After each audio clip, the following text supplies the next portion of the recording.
because raps can be tricky. It's also one of my favorite rap songs. I'm not actually a huge rap fan. I like country. Probably is more my flavor, but I'll listen to rap. I'll listen to about anything other than like heavy metal. Not a big heavy metal guy. Anyway, so today we're going to go into rap. So I'm going to first off kind of give it to you guys in a high level view. I've got several calls lined up today that my team helped me book, from like trying to find rap deals to actually who do you sell a rap to? And we're going to be marketing to agents. We're going to be talking to actually some people. I've got a guy on today who's actually wants to buy one of our properties on a rent to own, which we would ultimately wrap to him. So you guys are going to see all that. I've got a bunch of calls lined up after that. Then I saw Anthony's got a call. So if anybody else has one today, make sure you guys let me know in the chat if you do have a call ready to go. Guys, it's going to be jam-packed with live calls today. Yeah, very, very, very excited. But before we get started, I wanted to highlight a couple people, do our kind of community spotlight. Let me get this pulled up. I'm going to share my screen for just a second. So we're going to go, kind of ran you guys through that format today. But anyway, let's kind of do some of our shout outs for the week and let some of you guys hop on here. So I'm not sure. I think we were missing a couple people, didn't confirm just because they were traveling or might be driving. Let's see. So Joe Decky or Jodakai. Anyway, community member guys of the week, guys. This is somebody who's helping bring more people to Zoom. Guys, our goal today, if we get to 100 people today, let me know. Because that was our goal. I set that goal today. I think we're going to be close. It's going to be one of our best Zooms. And one of the big things we do to help get more people on these Zooms is people inviting more people. So Jodakai's been, hopefully I'm pronouncing your first name right, but he's been really helpful in sharing what he's learned on these Zooms and doing it every week. So Jodakai, I'm gonna let you hop on here. I'm gonna stop sharing my screen and you can talk for a second, introduce yourself, and yeah, man, the floor is yours. My name is Jodeci. So I've been in sub 2 since July 4th. So a couple months now driving. So I apologize if I cut out a little bit. So I'm a cash buyer in Virginia and Kentucky. Me and my wife are working on our first fix and flip in Virginia now, actually. Primarily we do buy and hold rentals. So we own 5 doors currently spread throughout Kentucky and Virginia. But yeah, just super pumped to be here. Really enjoyed Casey's Zooms. Always learn a lot and have actually used a couple of templates as well for like sending out LOIs and things of that nature. So thank you, Casey, for putting these on and hosting and giving out all the resources that you do. You bet, man. Appreciate it, man. The community members, that's one of my favorite ones each week. I'm relying upon you guys because we're trying to, like I say, to get this. When you guys watch today's episode, I think it's going to blow you guys away. And my hope is that you guys go share this with as many people as you can and be like, hey, if you guys, first off, go watch this recording. Secondly, if you didn't watch the recording, tune in next week. Let me go hop over to my next community member for this one. Hold on. Okay. Is Mike on? I know Mike was going to be my cold caller of the week a couple weeks ago, but Mike's been helping us with cold calling. I could have easily given Mike our community member. I think he's been to almost every single one of these Zooms since we started. So, man, Mike, appreciate what you've been doing. I'll turn it over to you. The floor is yours. Hey, Casey. How are you? Good morning, everyone. Yeah, Mike Van Maren. I'm in Bellevue, Washington, and in sub 2 now, coming up on 6 months. My primary objective is going to be buy and hold, and it's taken a little while to kind of pick the momentum up on that, but frankly, it's just a matter of getting educated and really, really leaning in hard on everything, all the resources available in sub 2. I appreciate, Casey, all your teaching. I was just reviewing this morning again some of your content from the lowest acceptable offer session. And one of the things that it stuck out to me then, and it still does, is just how important mindset is reaching out on these cold calls.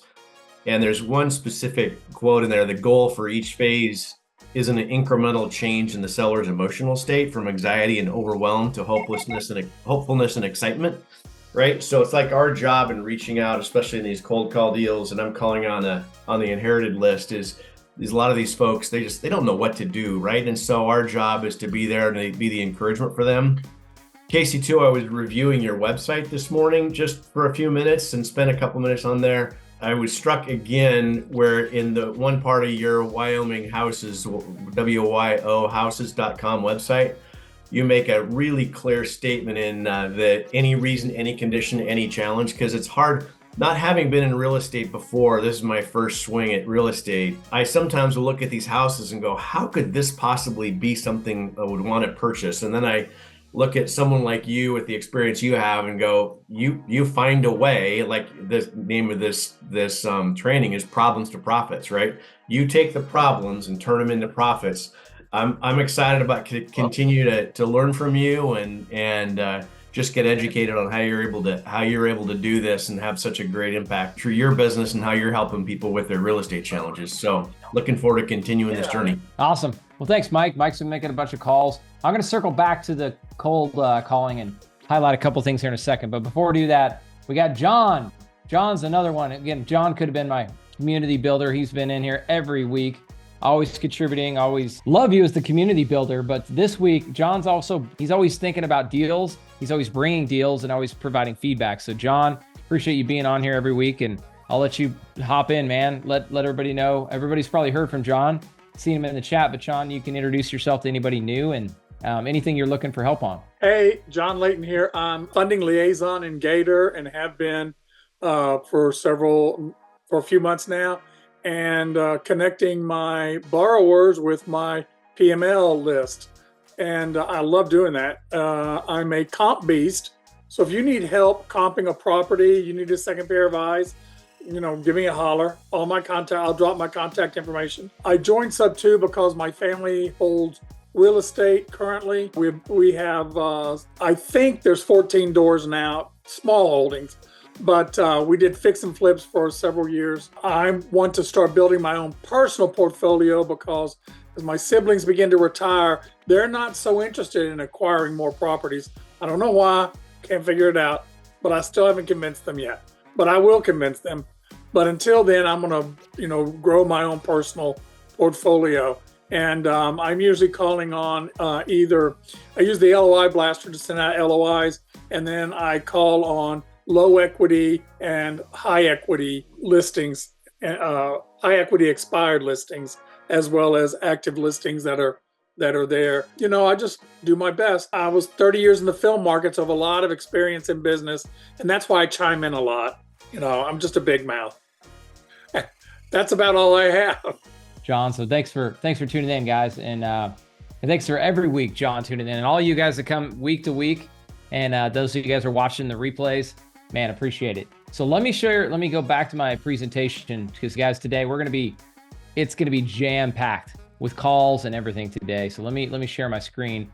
And I wanted to share something on these cold calling. So guys, one of the example lists, so when I highlighted a second ago, Mike, who's been doing a lot of cold calling, first off in the chat, is anybody new this week? First Problems to Profits? I'm gonna skip all the intros and kind of the overview of the call. It looked like Charisse, I'm assuming she's raising her hand, new person. So anyway, I'm sure there's several other people, but what we do is this Zoom is built for you guys to bring issues you're having, problems you're having. Hope we got another one too. Gabrielle's new. Awesome. You guys can keep raising your hands. I love it. So welcome in.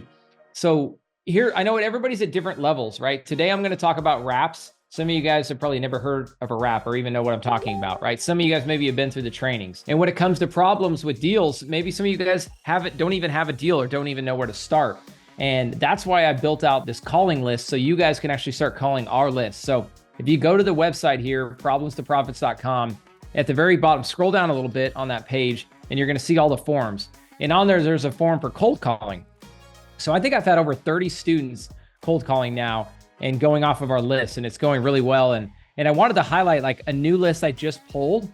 So I figured this would pique your guys' attention if you've been on the fence and thinking about, hey, maybe I should start calling and getting the reps. Guys, if you're just starting out, you got to get on the phones, right? You got to go start talking deals, and you can hear me talk every week, but I want you guys to actually get on the phone and make calls.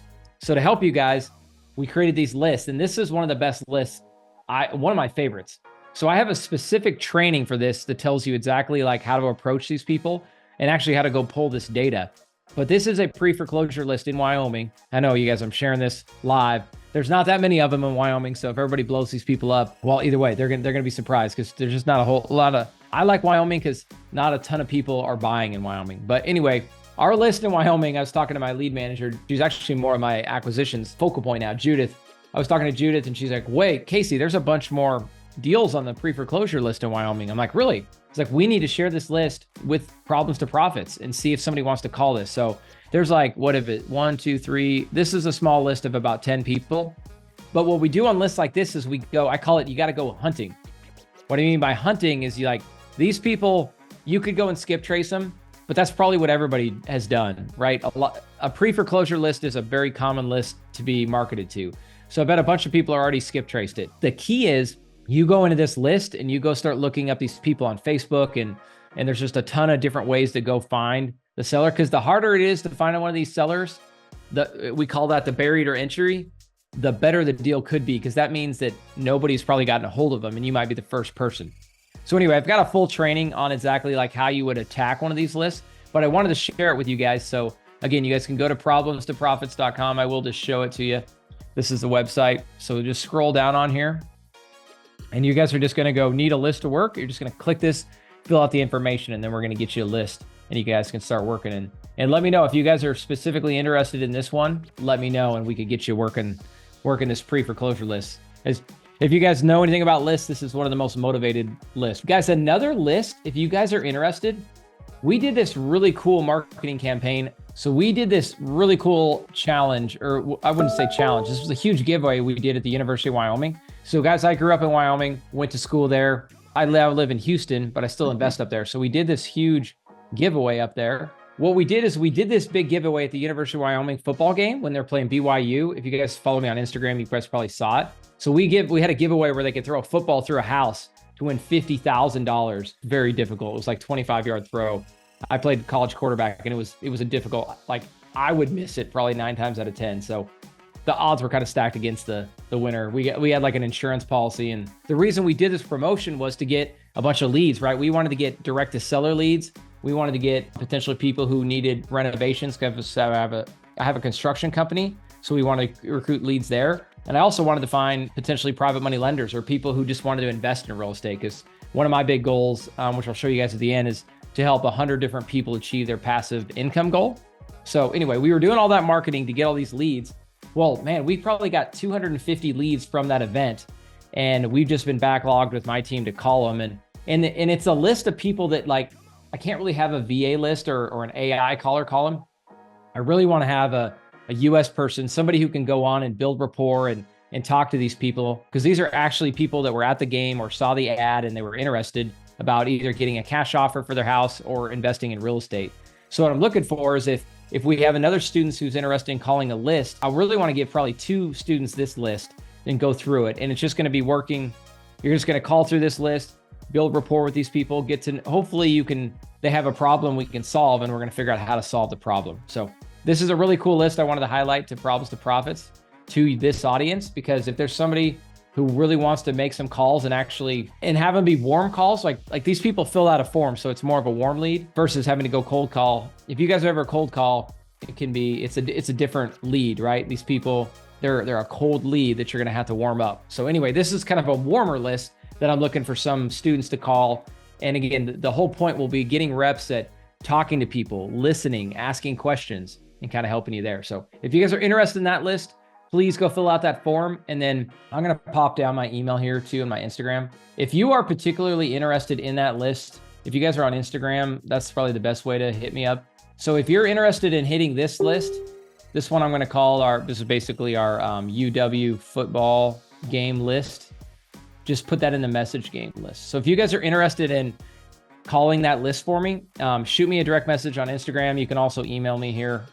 If you guys are, I'll pop my email in here.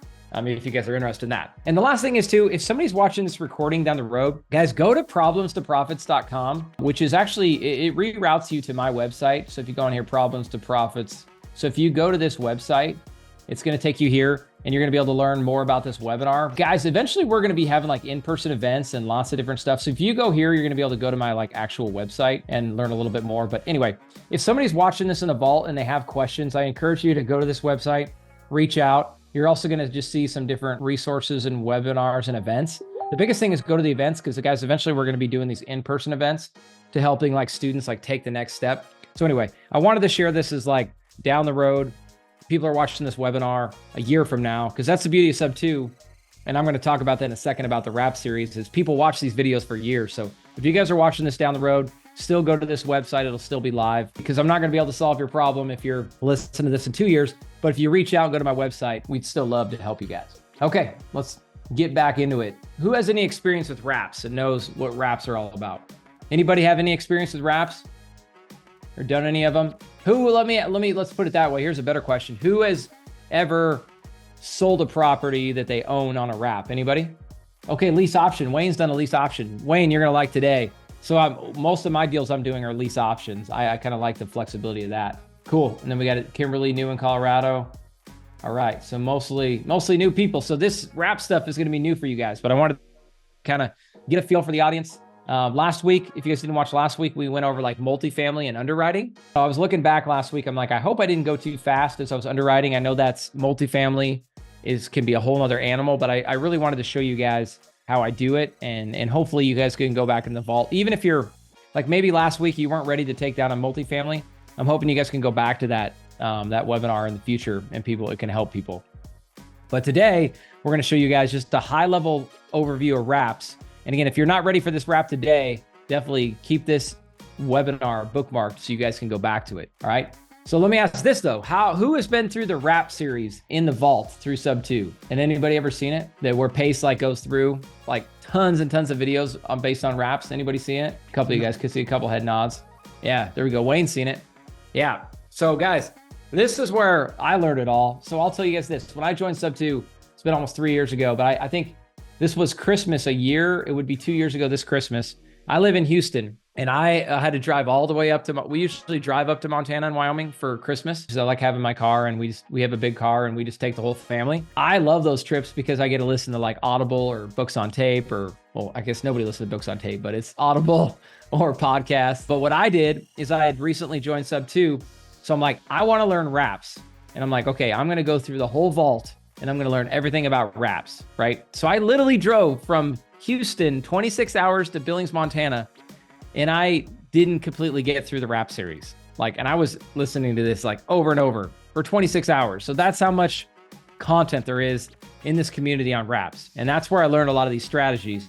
So today I wanted to give you it in about 30 minutes, the high level points of wraps. So you don't have to go back through 26 hours, okay? If you really want to go deep, I would go back through that series. If you get intrigued today, I would highly encourage it. Plus it's Pace going through there, so it's hilarious and you learn a lot. And he's got a bunch of case studies. But today I'm going to try to give you like the basics, followed by a case study, and then we're actually going to go implement it. Does that sound good? All right, we'll get started. I'll go back to sharing my screen. So let's kind of go high level on wraps. Okay, so why do I love wraps? And why am I so excited in making you guys spend 30 minutes of this Zoom learning about wraps? Well, probably my favorite part is you make money in 3 different ways on a wrap, right? So, and we'll talk about how you actually find the deal in a second, but let's say you got a deal and you want to go wrap it. I want to talk about the 3 ways you get paid. And sometimes there's a bonus way. First way you make money is when you go find your wrap buyer or that end buyer that essentially, and I'll talk about who those people are in the following slides. But when that buyer comes in, they're going to give a down payment typically. Depending on the market, in our markets, we don't get huge down payments. Some markets like, I don't know, Houston and Phoenix. I know if you watch the wrap series, sometimes those people are putting $30,000, $50,000 down. That's not as common in our market, but either way, even if it's 5 or 10,000, you make a little bit of money on the front end when you actually sell the wrap to somebody, okay? Or execute the contract on a wrap, okay? So that's first way. Second way is you make money on the difference, basically the arbitrage between whatever your loan payment is. So maybe you bought it subject to, and then you go wrap it to somebody at a higher rate or a higher payment. So I'm going to show you guys a case study here in just a second where I'm making about a $600 spread. And guys, I've seen spreads in the thousands of dollars to where you're getting and the beauty of you guys is you're in sub 2. You guys are finding, if you're finding direct to seller deals, like you could be basically negotiating great terms on the front end, and then you go wrap those terms to somebody else. But again, you want to make that arbitrage. So that is the second way you get paid, and you get paid every single month, kind of like a rental property. But the better part about being this versus a rental property is when you sell it on a wrap, they're responsible for all the repairs. So you don't get any of the headaches and any of the BS that you have to deal with when you're a property manager. And we own like 250 units. So believe me, anytime I can sell on a wrap and I don't have to deal with any maintenance or any of that, any repair requests, it's much, much better. Any property managers out in the audience, I'm sure you guys would appreciate that, right? Not having to get those late night calls. Okay, that's the second way. Third way is you get paid when you actually sell the house. So a lot of times on a wrap, they have a balloon at the end, okay? And on the end of that balloon, you're typically gonna mark up the property by 110, maybe 120%, maybe more. I mean, really, it's what will the market pay you? So the beauty of selling it on a wrap is typically like you're going to do a 1, 2, 3, maybe a 5-year balloon. And what I mean by balloon is if it's a 5-year balloon, then that means within 5 years, that person you're selling the wrap to has to basically refinance or pay cash or sell the property, do something, or they lose their option money, right? And that kind of gets into the next one. But ultimately, let's assume that after 5 years, they get a refinance at X rate. Well, then you're going to get paid again because you're always going to mark up the property and not like unfairly mark it up. Like you're accounting for appreciation. You're also accounting for you're bringing these people a good deal, and you're helping these people get into a house that would never get into a house, right? So anyway, so that's the third way, right? And the fourth way is a bonus. If you guys didn't know this, and some people take advantage of this, which is unfortunate, but to me, this is just a great way where you make more money. And I'm going to show you an example here. Like I want our sellers to be able to buy the house. Like I think that's super cool how we're helping multiple people. And this is the next transaction. I got the picture here. Like I'm going to show you all the people we helped on this deal.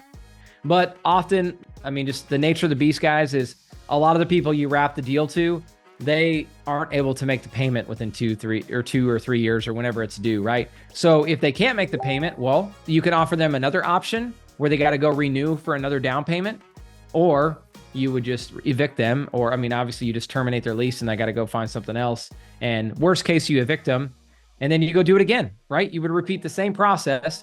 And now that property has probably gone up in value. So now you can go sell it for even higher. And maybe now rents have gone up so you can increase your spread.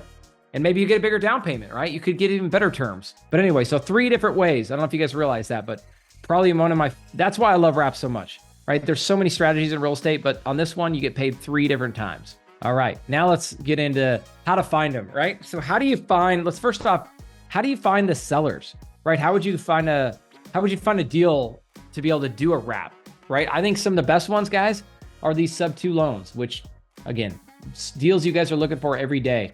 If you're finding a deal with a low interest rate, or maybe you could just negotiate a really good deal with a seller where the seller owns the property free and clear and they give you good terms. Again, this community has all the resources you guys need to go out and find these deals, but any type of creative finance deal is a great candidate for a wrap.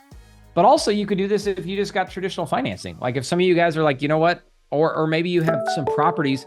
Here's what I did is I had some properties in my portfolio that I've been holding for several years that I locked in on really good rates a couple years ago. And I'm like, you know what? I'd like to get some money out of this property to be able to invest it in another deal. So what I did is I sold my existing property on a wrap. I actually just did a lease to own. I didn't go through all the wrap process, which we can dive into that a little bit later. But all I did is like, you know what? I could go sell this to a potential home buyer, get a $10,000 or $20,000 down payment, still make the same amount of money I was making as a rental, sometimes more. And then I could mark it up to where I could get more money in the long run. And then the last benefit, which I talked to earlier, which honestly could be number 4 or 5, is I don't have to deal with any repairs. So that was the other reason why I wanted to do it in my portfolio was, you know what, now I don't have to deal with any of the repairs. It's taken care of. The tenant's got to pay for it all, or the person who's going to own the house has to pay for it, right? So anyway, you guys can find these sellers anywhere. It's just the same philosophy that you guys are doing, the same strategy you're doing to go find deals, okay? Now let's talk about and segue, how do we find the buyers? And I got to make sure I got the chat going. Feel free, guys, to ask questions as we go. And I'm going to show you a case study. You maybe hold off on the questions till I show you the case study, because I think it'll all kind of come into picture. But finding the buyers, which I'm going to do here in about 30 minutes today, guys, is I'm going to start showing you how do we find buyers. The most common ways are just getting on Facebook Marketplace, and I don't know, maybe Craigslist still works in your market. Whatever it is, you just got to get in front of. You want to go find people. So you got to think about who is this avatar that would be a wrap buyer. And that person is somebody who doesn't have good credit. Maybe they don't have enough for a full down payment to put down 20% on a deal. Maybe they're just not bankable. Maybe it's somebody who owns a business and they don't have a good W-2 income to go be able to buy a house, right? There's people all the time who won't qualify. It's really the people who don't qualify for loans. They're the best candidates, right? But not only that, what I found was over the last year or two, since interest rates went up, a lot of houses became unaffordable for people because interest rates shot up. So what I was doing is I was selling a lot of our deals on wraps to other investors and be like, hey, you're not going to find a deal that cash flows as well right now, borrowing at 8 or 9%. But what I could do is sell you one of our properties on a wrap and then you could take over some of my terms. And then I was basically just collecting the down payment to sell that, right? So tons of buyers out there. And I'm going to show you guys a little bit how to find them, right? You could find them through mortgage lenders. A great strategy is to actually go connect and network with people, with the banks and mortgage brokers, and be like, hey, do you have anybody who was not able to qualify for a loan that you worked with? And they're going to be like, yeah, I've got a whole list of people that I wish I could have helped, but I couldn't because I couldn't qualify. Be like, okay, well, how would I be able to get in touch with those people? Because I would love to, I've got some properties I'd love to sell to them, and they don't have to worry about getting approved, right? So that's one great way to do it. Another great way is talking to agents. Go call real estate agents and say, hey, do you have any buyers who are struggling to get financing? Because if it's a buyer's agent, they should know a lot of people like this, right? So lots of good strategies to find them. Okay, I wanted to show you guys kind of some of the calculations before I get into my case study, okay? So this is actually a Google sheet. I'll click on this link, guys. I made a couple of these Google sheets. This is mine. I just keep it for, let me make sure this is these are my wraps, right? So this is the list of wraps I have right now that my team is actually working on dispoing out to go find that end buyer, right? These are deals like this one. Yeah, this was a sub 2 one. We took over the mortgage. This is another sub 2, another sub 2. This is actually the deal we had the due on sale issue with the bank that we're working on. We're either going to rent it or do a lease to own. Another one, this is one that I seller financed with the seller. They had it free and clear, and I just set up payments. Same with this one. Seller had it free and clear. So anyway, and then this is another one that was a cash deal, right? This is actually a mobile home. It's a mobile home by itself. It doesn't come with the land. So we bought it really at a really good price, right? But it's a great lease to own because somebody wants to get in and own their own house. So I was trying to standardize this in my business to where when I hand this off to my dispo team, how do they know how to price a wrap, right? Because you might be thinking, okay, I got a deal now. Let me just show you the numbers. So let's say that I got this deal here in Rapid City. So I took over this loan at $265,000, right? My payment every month on this is $1,749. This is my monthly payment, right? So what I was struggling with is say, hey, how do I set up the terms, or how can my team set the terms for, all right, how much are we going to require down payment? How much are we going to require for the total purchase price when they actually buy this thing in 2 or 3 years and they pay off the balloon? What's that number? And what is the monthly rent, or what is the amount we're going to charge them per month? What's the arbitrage, right? Like, how do you figure out all those numbers? And to me, it's just a negotiation and just a negotiation problem. I'm like, get me on the phone with that guy. And I know I got 3 variables. I know, okay, I can go high on the purchase price, I can go high on the payment, or I can go high on the down payment, right? Or I can go low, whatever it is. And if I'm, guys, if you're like thinking like me, you're just getting on the phone with this end buyer and you're saying, and I'm going to do this later today, as long as this guy picks up like he said he would. I'm going to say, hey, what are your drivers? Like, where are you constricted? Are you constricted on down payment? Okay, well then, if you can't do much of a down payment, then let's go increase your total purchase price on the back end. Or maybe let's pay me a little bit more monthly. But guys, again, it's 3 different variables. And I mean, if you're a mathematician trying to solve for 3 different equations, maybe you're getting PTSD from high school algebra. But what I'm thinking is you're just thinking about multiple exit strategies, and you're just thinking about, hey, how can I maximize this deal? But anyway, what I've learned in my business is the way I think is not how I can teach VAs to think. And it's also just people, even not just virtual people, just US based employees. They can't always quite think like I think outside of the box and think on their feet. So what I did is I built out this Google sheet, and guys, I'm happy to share this with you. If Vanessa or Clint are on, can you guys share my email again? But if you guys want access to this Google sheet, I'm happy to share it, because all I did, it's probably just going to confuse you at first, but I'm going to quickly explain it. I basically did 3 options, right? So if I'm selling a deal, if I can just basically wholesale it and I give my awesome terms, like on this deal, this one here in Great Falls, which we're going to talk about, if I could have just got a seller to come in and buy it at $325 and put $68,000 down, he could have just took over the terms and everything, and I wouldn't have to mark it up on the back end. I wouldn't have to charge him extra per month. Like, I was literally just going to wholesale it, right? So this is kind of the first option is, all right, we just put in our wholesale fee and we set that number. And I typically set this number based on the market, right? So that was option 1. Option 2 is, all right, let's say they have a medium sized down payment, right? Not super low, but like maybe I put in here, their down payment is about $20,000, right? So I said, okay, if they could put 20,000 down, then let's just go bump up. What I said is let's go bump up their monthly payment by $500. So this is basically my cash flow number. And anyway, and then I just kind of redid all the numbers. That way it would automatically calculate based on, if I know that, okay, you guys are working backward here. I'm probably losing you, but I'll slow down. So working on this deal on Central, I said that, okay, if I'm taking over a $265,000 loan, well, and the payment is 17, where's it at? Here's the payment. Monthly payment is 1749. Well, I said if we do this kind of medium scenario, I'm going to bump up the payment by $500. Therefore, I'm going to tell my seller that your monthly payment is going to be, I've got that somewhere on here. 24. Yeah. You saw it? I just see that counted. Yep. There it is. 2241. Yep. You got it. 2241. Perfect. You guys are tracking. So good. So that is the, so yeah. So now this is how I basically build out like a one pager, which I'm going to show you in a second, where, because you got to go promote these, right? You got to put it on Facebook. You got to give it to brokers. You got to give it to like mortgage brokers. You got to give it to agents, right? We're going to share this with everybody. So this was just an automatic way that I could calculate the terms and be like, okay, well, if they take over the loan and they put a $12,000 down payment, then the payment would be $2241. Anyway, so I could go a lot deeper on this, guys. I don't want to spend too much time on it. But then the last option I do is, okay, let's say that they have a really low down payment.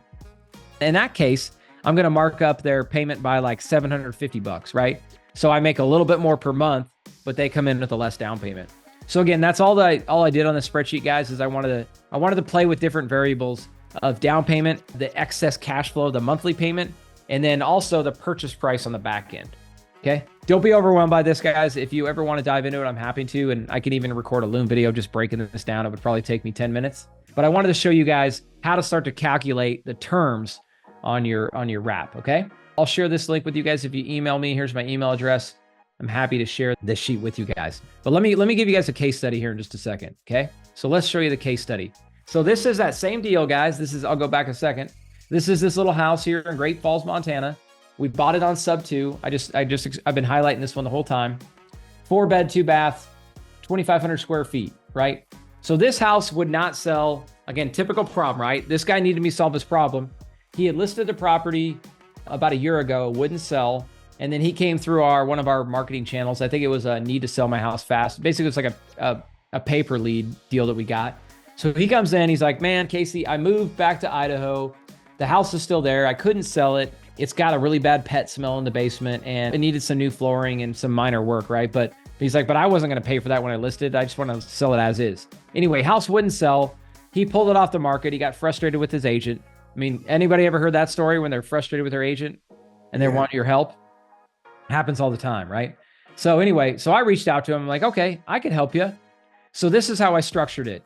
So this was the purchase price, which was no money down, guys. This is one of the awesome sub 2s that everybody hopes for, is I got this thing for no money down. Because the guy was like, you know what he told me? This is kind of funny. He goes, I was trying to negotiate early on and I didn't know where he was at. I was like, hey, James, man, it's really based on your loan amount. It's hard for me to give you much of a down payment. I just kind of floated it out there. He's like, Casey, I'm literally about to call the bank today and ask him about a short sale. Like, I don't care about a down payment. I just want this gone. I'm like, oh, wow. Okay. I'm glad I let him talk before I started negotiating and saying any more, because he told me right there that, hey, I'm about to short sale this. I don't need any money down. So immediately I'm like, okay, boom, let's work into this. So his monthly payment is $1,794, which I talked about. And again, this was the motivation, right? Pet odor set on the market, seller moved and he was behind on a couple payments was the other thing. It's hard not to go down too many rabbit holes, guys. But the cool thing was on this is he was about 2 or 3 payments behind.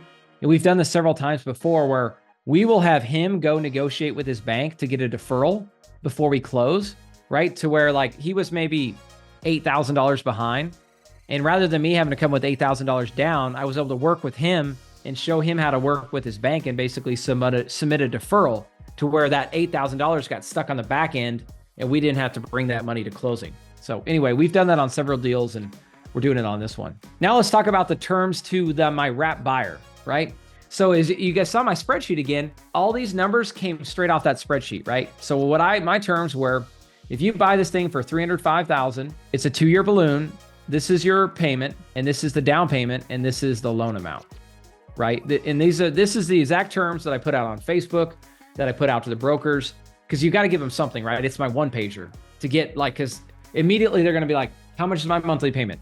How much is my down payment? What's my balloon? Like, these are the numbers you need to know going into that call, right? Or going into the marketing to try to find your buyer. Okay. So I also said lease to own option also available, because this one, guys, really quick, this option on top, this was my wholesale offer, right? This was if I'm just going to get out of the deal, make my 25 grand all at once and be done. And then this guy just takes it over. Like, guys, this is the cleanest, easiest way for sure. Undoubtedly, right? But what I find is there's not a whole lot of people in our market that have 25,000 down, ready to go, right? So what I do is I say, here's option 2, a lease to own, actually 2 options, lease to own option 1 and option 2. As you can see, I mark up the purchase price a little bit more based on their down payment, right? If he's got a bigger down payment, I'm not going to charge him so much on the back end. Also, his monthly payment is lower, right? So you guys can kind of see the different variables I played with here. In option 2, that's better for somebody who doesn't have a whole lot of money down, right? They're going to pay more on the back end and they're going to pay more monthly, but at least they get into the house they want, right? Yeah. So guys, this is how I frame it all up for my end wrap buyer and show them a couple options. And again, guys, if you don't, I'm kind of repeating myself here, but I want to hit this point home, is if you're trying to do this with a team, or you're trying to delegate this, you've got to have, you need this either way. Even if you're doing it by yourself, you're going to want to have all this information present, because this is going to cut out half of your questions when you put this out on Facebook and you get 100 messages, because everybody wants to do, hey, rent to own. I want to do that. I want to own my own house. And then they start asking you all these questions. If you have this information ready to go on the front end, it's going to save you a lot of time, right? So now you guys are probably wondering, how did we actually, what did we land on? How do we put the deal together? So this is it right here. We ended up landing on a $10,000 down payment. So again, these little green arrows are the 4 ways that I'm winning, right? So I got $10,000 down, which is awesome. I had no money into the deal. I mean, I definitely had some marketing dollars to find this deal, but $10,000 fee. His payment is $2,400 a month. If you guys remember, the mortgage payment, it's not, oh yeah, here it is. So the difference right here is about $600 a month in cash flow. And guys, that's purely cash flow, because he's doing insurance, taxes, and he pays for all the repairs and utilities, right? He pays for everything. I just get that's a net number, $600 a month. Okay. So now I marked it up to $305,000. So when he sells it, so I'm getting $10,000 on the front, $30,000 on the back. So a total of, basically, we sold it for $305. So if you take $305 minus $265, profit of $40,000, right? So I make 10 on the front end. And within 2 years, if he buys it out, I make the other 30. Okay. How about the balloon? I set this one up for 2 years, guys, to give him 24 months to pay it off. And I hope he does. But if he doesn't, you know what? What happens if in 2 years, he's like, Casey, I don't have any credit. I don't have any money. Well, you know what's going to happen? All right, he's just going to have to go find somewhere else. We're literally doing this on one of the deals on that sheet, guys, the one I showed you in Rapid City. I just sold it this summer he put $10,000 down. No, you know what? He put $15,000. And then 4 months later, he reaches out to my team and he's like, hey, I had a family emergency. I got to move and go back to the East Coast. And I'm like, man, that's a bummer, but like, you're out of your 15,000. Like, I can terminate your lease, but it's kind of a bummer for him, right? But ultimately, I'm keeping the 15,000. Now we're going to go do the same thing, right? We're going to go find another buyer. So Ashley, who's on this call today, she's going to help me on Monday. She's going to be calling some agents and some brokers and doing what I show you today she's going to go help find that next buyer. So anyway, you guys understand the balloon, right? And then the last thing is, and I know I'm repeating a lot of things, but I think a lot of times to understand this, you got to, at least me, I got to hear things like 2 or 3 times to really make it resonate. Okay. So this other one I haven't mentioned this perk, is we used an agent, right? Because you guys are probably thinking, if there's an agent involved in finding my buyer, how do I pay my agent, right? And when I go calling, I'm going to call agents in a little bit here and say, hey, I need a buyer for this property. Do you have anyone? But the tricky part can be, if this guy's only putting $10,000 down, how in the heck am I going to pay an agent, right? That would probably eat up all the commission. So what I did on this is, again, getting to know the agent and him understanding the situation and finding the right agent who actually understands the game. I'm like, I can't pay you anything up front, right? But I want to pay you. So what we structured is he's actually going to get a 4% commission at the end of 2 years. So all we did is mark up. So the purchase price is actually not 305. It's 305 times 1.04 to add in the 4%. So it's roughly, what is that, for about 12,000 more So I think it's roughly $317,000 is what he's going to pay in 2 years. And the way I structured with the agent, I'm like, the only problem is if he doesn't fulfill, like we won't be able to pay your commission. But if that does happen, you can help me go find somebody else. So he was flexible, more so than most agents. I will say he was a little bit of an anomaly, but again, at the end of the day, you just gotta, if you're gonna use an agent to find your buyer, you just gotta have that conversation and be willing to think outside of the box, which I know if you're in sub 2, you probably can think outside of the box, but the trick is getting your agent to play ball with that.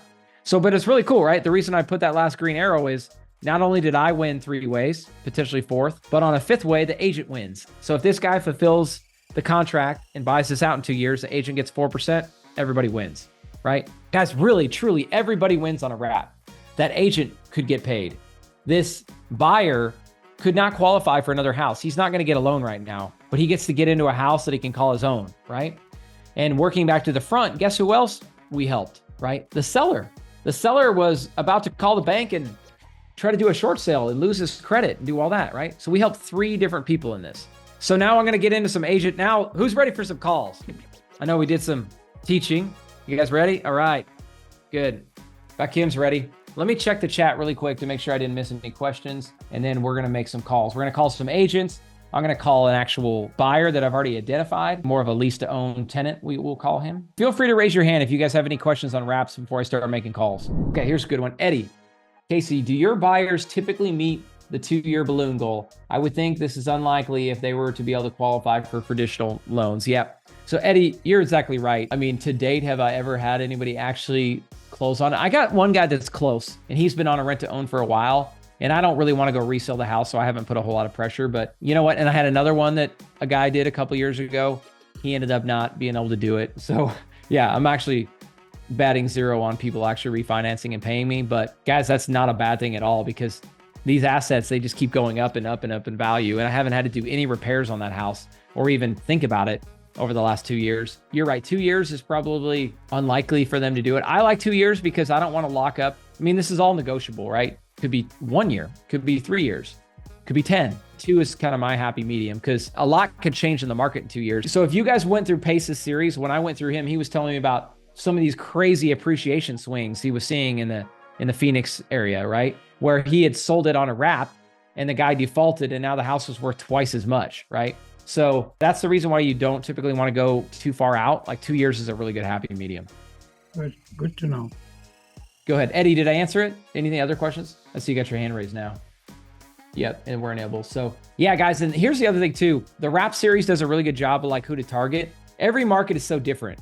So if you guys, like where I live in Houston and like in the Phoenix area, other places in the South, there's a lot of people who are entrepreneurs that have a bunch of cash and they're perfect for this, right? I mean, again, this is not at all, has nothing to do with race, but the Hispanic community, a lot of those guys work really hard and they typically have cash and they want to own their own house. They have a lot of pride in that. And those are some of the best wrap buyers, especially if the house needs work, like they'll go in and fix it up. But I don't get that as much in Wyoming. What I find is all my buyers can hardly afford like a $5,000 down payment. It's hard for me to find a $10,000 down payment. So what I have to do is I just have to increase the purchase price. I have to screen a little bit better. And that's another reason why I've probably gone lease to own versus a true wrap. Because if you do a wrap, there's also a lot of restrictions on, I'm not even getting into RMLOs, and that's a whole nother, if you want to go back to the wrap series, go listen to that. Because if you're truly actually executing a mortgage for your end buyer, then there's a lot more paperwork, right? But at the same time too, I believe Texas doesn't allow lease to own contracts, right? There's a lot of restrictions. So guys, you got to know your state before you just start figuring out how you're going to structure this. You need to talk to somebody who is already doing it, or preferably an attorney, and be like, hey, how can I structure this? But there's a bunch of ways to do it. It could just be a purchase option where, hey, this guy's going to rent for me and he's got an option to buy the house at X price in 3 years, right? But there's a ton of different ways to do it. But be sure, I'm glad you mentioned that, Eddie, because you made me think about all the rules that are like state by state. Cool. Go ahead, Tammy. I'm sorry, I probably have like a million questions, but that's because I'm working deals.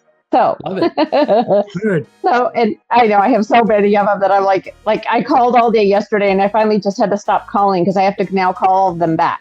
So just a couple questions. There's one deal that I'm working on because I know the seller, which has a property listed with Realtor, but she mentioned that she was already in default with her hard money lender.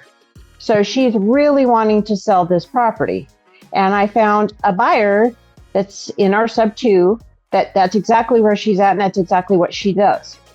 So at this point, again, it sounds like that would be like a wrap type deal, but at what point should I like be stepping out of the middle of the picture? Like, do I just give them and say, hey, here's a referral fee if the numbers work? Should I be going to try to make the numbers work?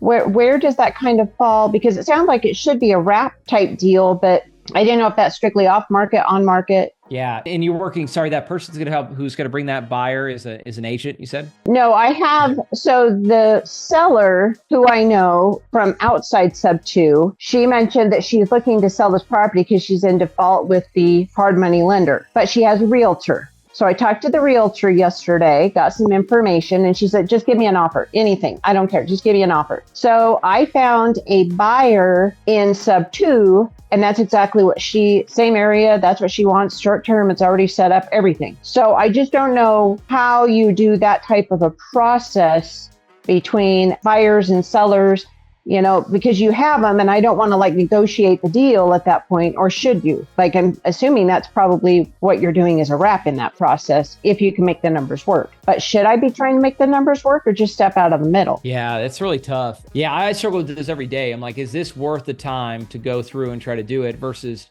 handing it off to somebody who's going to go spend the time? It's really, you just got to answer it for yourself, I think. Do you have the bandwidth to try to go structure it and do it all together and negotiate it all? Like, I think that's the way you're going to make the most money versus you could maybe, like you say, you could actually let these people run with it and have them pay you a finder's fee. I think that's not a bad idea either. Yeah, because I figure maybe if that's something, rather, just because I've got so many other deals that I'm working, these little ones just seem like, well, I don't mind putting you guys together because you're a buyer, you're a seller, and they'll let you guys kind of work the numbers. But I did talk to the realtor, so I'm like, well, I guess I could probably structure it, because she's like, just give me something. So yeah, again, I just never know. But is that the wrap? And then the other question that I had really quick is, when you're doing these type of deals, like if it's sub 2, it seems like Pace marks those up quite a bit. Like he's willing to maybe give the seller what they're asking because we're getting the terms on our side. But when it comes to like a seller finance, is that something you find that we kind of want to bump those? Because again, I'm still kind of working my way around this wrap thing, because that's what I'm trying to do, is just get them and then move them over to buyers. No, I think that's a great way to do it. And that's just the easy pitch, right? Is say, hey, I'll get you the terms you want, the price you want. Just give me the right terms. Yeah, I mean, we do that all the time where not everybody can put a deal together like that. And I think now I understand your first question. It's like, yeah, if you can go, you could be the deal maker and the problem solver if you can go and get the terms done. Because you would think, well, why can't that one guy, that my end buyer, just go find that, right? But it's the whole reason wholesalers exist, is you can go structure it and get the terms, and then you can go find that next person that needs it, and you're the middleman, and you bring a lot of value. Yeah. Okay. And I don't mean to ask so many questions, but I'm like, I've got all these deals and I want to move them from part A to part B. Yeah. And that's the first time I've been doing this. So after this, it should be easy. So yeah, you'll get reps at it. And so, yeah, like Gilbert, good point. Just do a connector fee. You know what? That's probably what I would do. I would probably just do a fee on the first one. That way you can kind of walk through it, learn it, build a relationship. Yeah, I definitely wouldn't try to do it all yourself. But although I'm happy to help you on any ones where you get stuck. Yeah, gotcha. I just figured because they're in those states, it just would be easier for me not to have to figure out all the rules for every state that I'm talking about. So bingo. Yeah, I think it's a great idea. Okay. Again, everybody's different, but there'll be some people who have time and they just want to hustle and do it, and then it could be done, right? Okay. But I'm in the same boat as you, right? Sometimes I get these, I'm like, I don't have the time to chase it down, and maybe I could refer. Exactly. Cool. Thank you very much. You're welcome. Cool. All right. Well, if any other questions came in, I know I didn't get to all of them, but I was actually going to do this for 30 minutes and then call. So I'm going to get into the actual actions of calling it. And then guys, I've actually got anybody here in the No One Left Behind contest?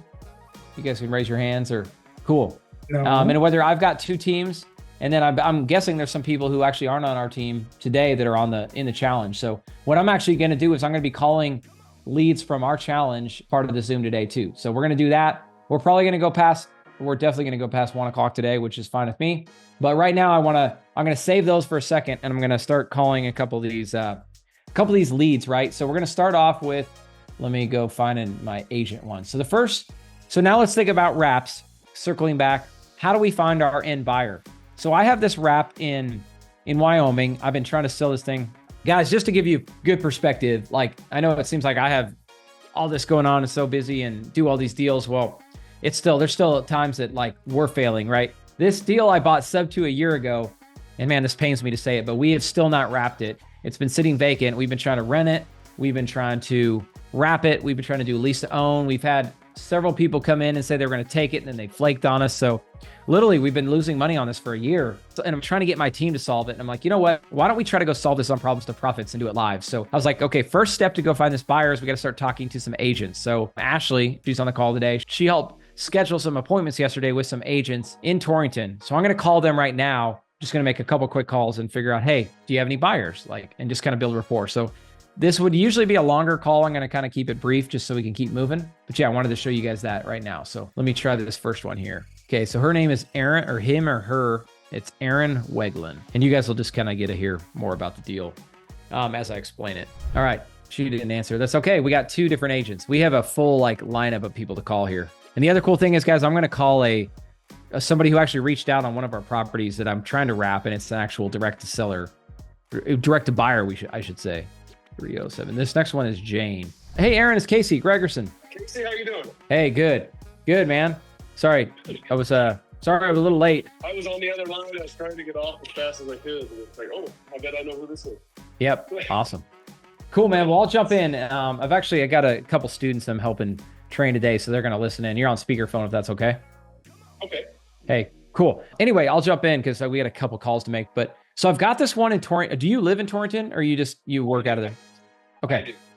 Nice, man. Okay, so I got the one in Torrington here, and my goal is to ultimately find somebody, it's a little bit too high to rent it because my mortgage payment is around $2,000 a month. So what I was hoping to do is just find somebody who was struggling to get financing, right? Basically be able to buy it from us, right? I guess I should start there. Do you have any buyers that are struggling to get financing right now and that would want to do a lease to own or a contract for deed? You know, there are some, they get into the process and then they find out that either they're maybe looking a little bit too high, or I just had one that got denied. We got a house they really liked, and they just weren't able to get it. The bank got back to them and said, yeah, no, it's not going to happen. That does happen from time to time. Yeah, I mean, I'm open to all options. I'll be honest with you. We bought this about a year ago, and like I said, my payment's it's a little higher than I'd like, but we've just been sitting, and I've had a bunch of people interested in renting it, but they've just all they all flaked out. I don't know if that's common, but or even if you do have a tenant, some of the feedback has been $2,500 a month, and Torrington's hard to find. But if you're looking at numbers on a house, I don't think you're going to get a mortgage for that much house, much lower than that. But yeah, that's pretty high for rent around here. 1,500 is pretty common. I mean, you get into the nicer stuff, and you'll get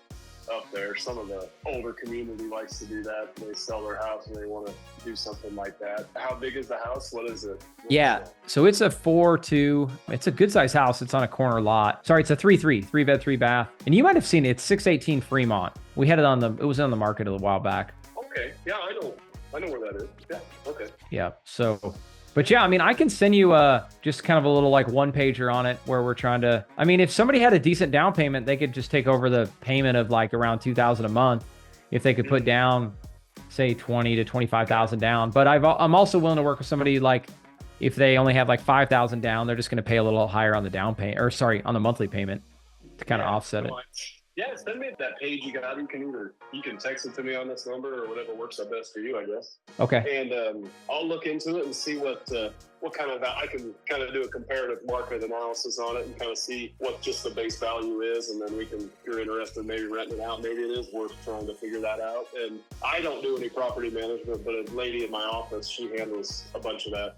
Okay. She'd be able to find you renters and things like that. Or if you ended up wanting to put it on the market or whatever, we can, do that too. Or, there's always those people that struggle getting the financing, especially with the high interest rates right now. Bingo. It becomes more difficult. Yep. Yeah, totally. Okay. Well, that sounds good. Yeah, just let me know if keep my contact. I'm actually going to have Ashley originally reach out to you. So I'll have Ashley send you the one pager And yeah, just let us know. I mean, even if you just find an outright buyer, we're open to anything. We just Okay, perfect. Yeah. I'll do some research on it today, and we'll touch base again here soon. cool. And then also too, if you ever find any projects or fixer uppers in Torrington, we flip a lot and buy rentals. So if you ever have something, keep my number. Some folks, we'll reach out to us to you too. Okay, awesome. All right. Awesome. Hey man, thanks for the call, and I'll be looking forward to talking to you soon. Yeah, likewise. We'll talk soon. All right, see ya. Awesome. Cool. Bye. Thanks, Aaron. Bye. Yeah. Okay, cool. Good So that job. try to keep that one pretty quick. Again, pretty basic, guys. It's just a simple get to know people, plant seeds, right? Like right now, I just want to go plant a bunch of seeds. I got another agent who I'm going to call. Thanks to Ashley. She said, looks like she needs a little bit more time. I want to call another one though, guys. Now the next one I'm going to call is a rent to own.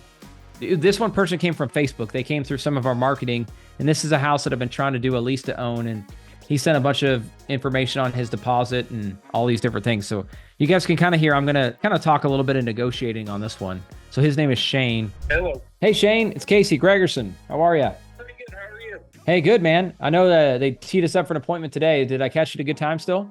About talking about the house in Burns? Kind of a bad time. I'm getting ready to go through some really bad phone service out by Burns. Can I call you back in 30 minutes when I get into Cheyenne? Yeah. That should work. I mean, I can kind of go quick. I looked until I lose you. Yeah, let's just try to talk real quick terms and then call me back if you lose service. Okay.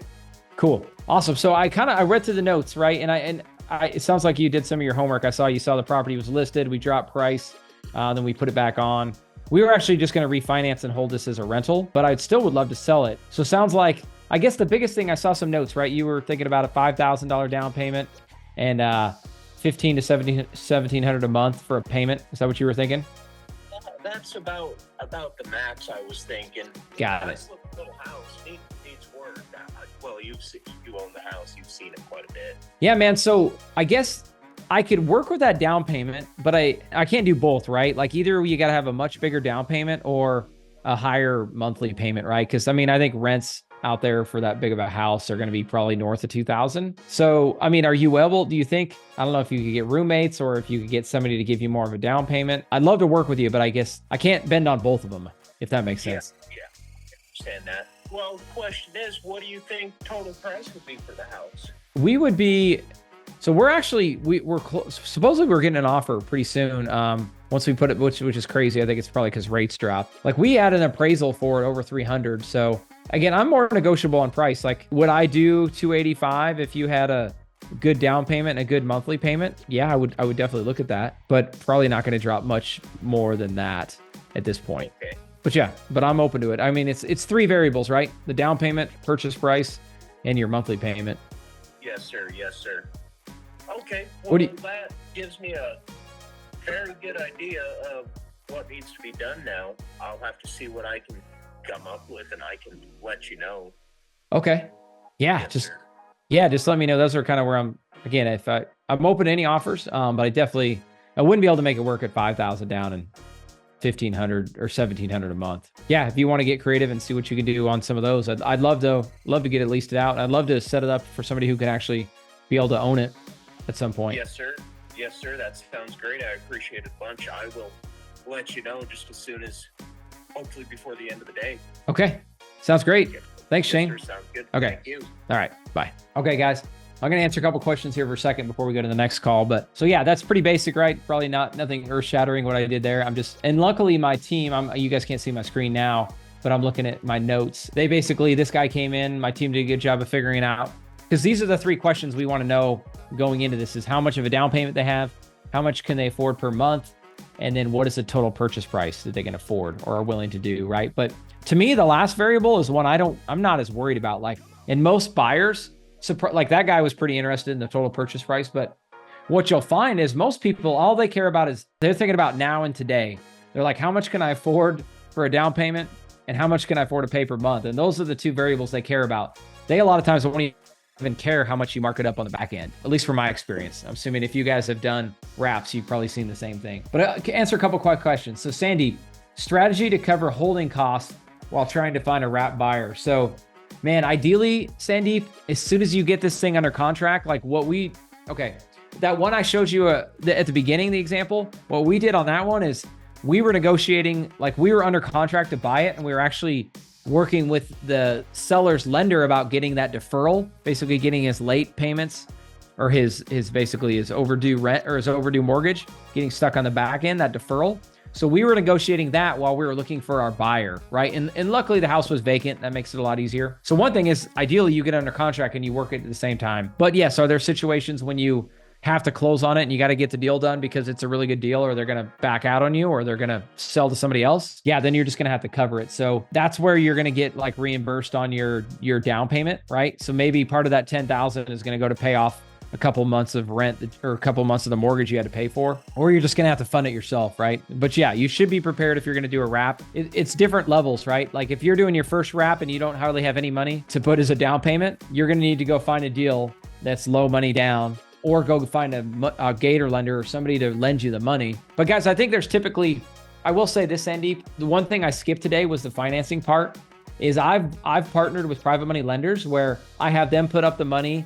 Sometimes they'll put up the money to like catch up the arrears, or maybe they're going to do the money to pay the agent. Sometimes you got to pay the agent on the front end. The other thing is you might have to do 5,000 in repairs before you can actually wrap it, right?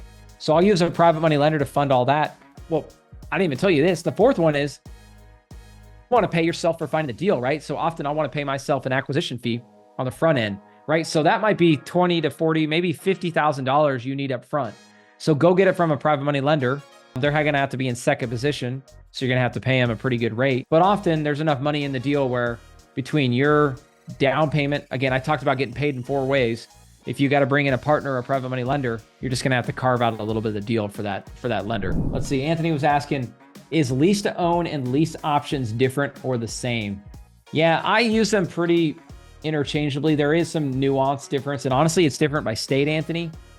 When I say it, a lease to own or like a rent to own, guys, the way my paperwork is, I have and I wasn't going to go too deep on this, but I'll give you a high level. I have a lease agreement that is just like all my other lease agreements, right? So when I do a lease to own, they're going to sign the same lease agreement that everybody else does. The only difference is in that lease to own agreement, they're paying for all the repairs and taxes and insurance, right? Then I also have a lease option contract, which states if they're putting $10,000 down, it states that, hey, he's putting $10,000 down. This is a deposit, or whatever your attorney says how to word it, or whatever your state says. They're putting $10,000 down, and that is forfeited if they do not basically complete the contract. So I have 2 different ones, which helps me set this up as a lease to own. You can also go formally set up a formal loan and do a true wrap, where basically you're creating a wrap mortgage. That's where the name comes from, guys. If you're wondering like why wrap this, wrap that, it's called a wraparound mortgage, where basically I have my mortgage in place, but then I go wrap my mortgage into a bigger mortgage that I make more money on. And then there's actually like, it's filed at the county. There's a mortgage filed, promissory note, all the paperwork like a normal bank loan. But yeah, my preference is to do a lease to own, but some states you can't do that. So anyway, it's very state specific. Nice. So Michael Reyes, working on a sub 2 wrap strategy is to get a PMP to cover closing costs, agent commissions, and the bit of cash. Yeah, great point, Michael. That's a great way to do it. Okay, guys, I know I didn't probably answer all the questions. Guys, if you have a question that didn't get answered, feel free to pop it in there. I'm going to call one more guy before I get to Anthony and his deal, and get to all the no one left behind challenge leads we're calling today. Actually, I have 2 really good ones, guys. This first guy, Eric, this is a lead that we're trying to close that is a sub 2 potentially wrap, right? So the problem with this guy is, and I'm going to share my screen here for a second so you guys can see it. You know what? Actually, I'm just going to put the terms in here so you guys know. So guys, this deal is in Great Falls. Same as that first deal. The problem is this guy's mortgage is like $2,800 a month. It's impossible to rent it. And honestly, this guy might just be headed to foreclosure, but I wanted to call him and just kind of go over a couple things with him, because I don't want to call it a dead lead, but it's about as motivated as it comes, because he's had issues with the house. He had a pipe burst and he's had to deal with contractors. He's ready to walk away from the loan, but the problem is it's like 6%. And I'm not actually quite sure how to solve this guy's problem, but Hello. Hey, Eric. It's Casey Gregerson. How are you? Doing all right. How are you? Good, man. Good. Hey, I just wanted to follow up from the other day. I was actually, well, first off, before we get going too far, I'm actually on I got some students that are shadowing me today and listening in. So anyway, you're on speaker. We're just kind of talking through your deal. Is that okay? Actually, it's fine. Okay, cool. So I know we followed up the other day and you were going to kind of check with your property manager about access, and and all that. And I've been thinking about a little bit more about the deal, so I wanted to follow up. I guess first off, any updates? I know you're going to hear from your property manager about kind of the timelines to getting everything fixed up. He said that he's going to push the people to be as fast as they possibly can. He said it should be this month. Got it. Okay, cool. So I guess here's my big concern, Eric, is because your payment is, I don't have it in front of me, but it's about $2,800 or $2,900 a month, right? The mortgage payment? Yeah, it went up $100. Went up $100 bucks. I think it is. Man, it's so high that I'm really worried. Like, we do this all the time where we'll just take over somebody's loan and we'll rent it out, or sometimes we'll actually sell it to somebody else to live in it.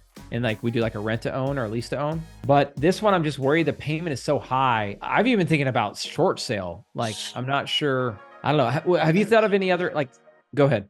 That's one thing I brought up. I would think short sale would look better on the bank than giving them a deed in lieu of foreclosure. I don't know for a banker's perspective, but I was thinking of a banker, I would think that a short sale would be, better thing to send them than a deed in lieu of foreclosure paperwork. You know what I mean? Yeah. Because we're at the point where we can't really pay the mortgage. So Exactly. too much. I'm owing other people, and I don't like that, because I'm owing the plumber and I'm owing my property manager for this month. Yep. On top of the mortgage. So I do not like that. That's tough. That's really tough. Yeah. I mean, because what I'm kind of thinking is the first thing we for sure need is we got to get the work done, right? Because there's not enough money for me to go in and pay my contractors to fix it up, which I know you can understand. But so I guess if we get the work. That'd be worthless anyways, because the insurance is already, because if it stops now or stops at the end, I'm still paying the $1,000. So it's, you know what I mean? Mm-hmm. It's, that's already a bill that I'm going to have to pay. So Yep. The insurance just needs to get the house fixed. So Yeah. that's null and void, I would think, for getting the house fixed. The house is going to get fixed. I have to pay the plumber, and that's $1,200. Got it. That's on me that I have to, make sure the plumber gets paid, and $200 for my property manager, But the house payment is another story, and getting it short sold, But if I short sell it, I wouldn't have to worry about the house payment. I wouldn't think. Yeah, you're right. It would go away. Short sell it. Yep. And then I could pay off the mother too, That's right. because I could find the money some way Yeah. and pay it off. Exactly. Yeah, I'm just thinking.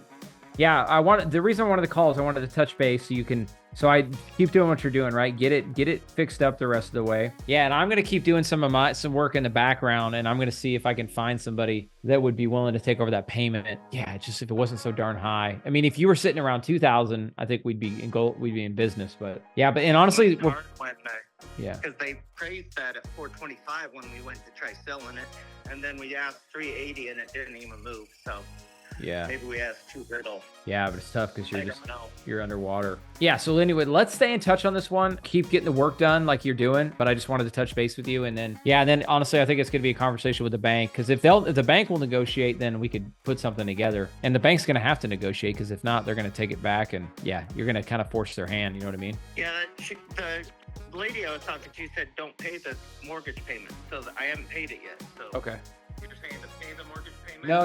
Next month? No, I would. Well, okay, I don't want to give you advice on that one, but if I were in your shoes, I probably would not pay it, because then I think they might negotiate with you a little bit better or more. Because I only have until the 11th of this month to even do anything. Yeah. I'm sort of short this month to get everything squared away.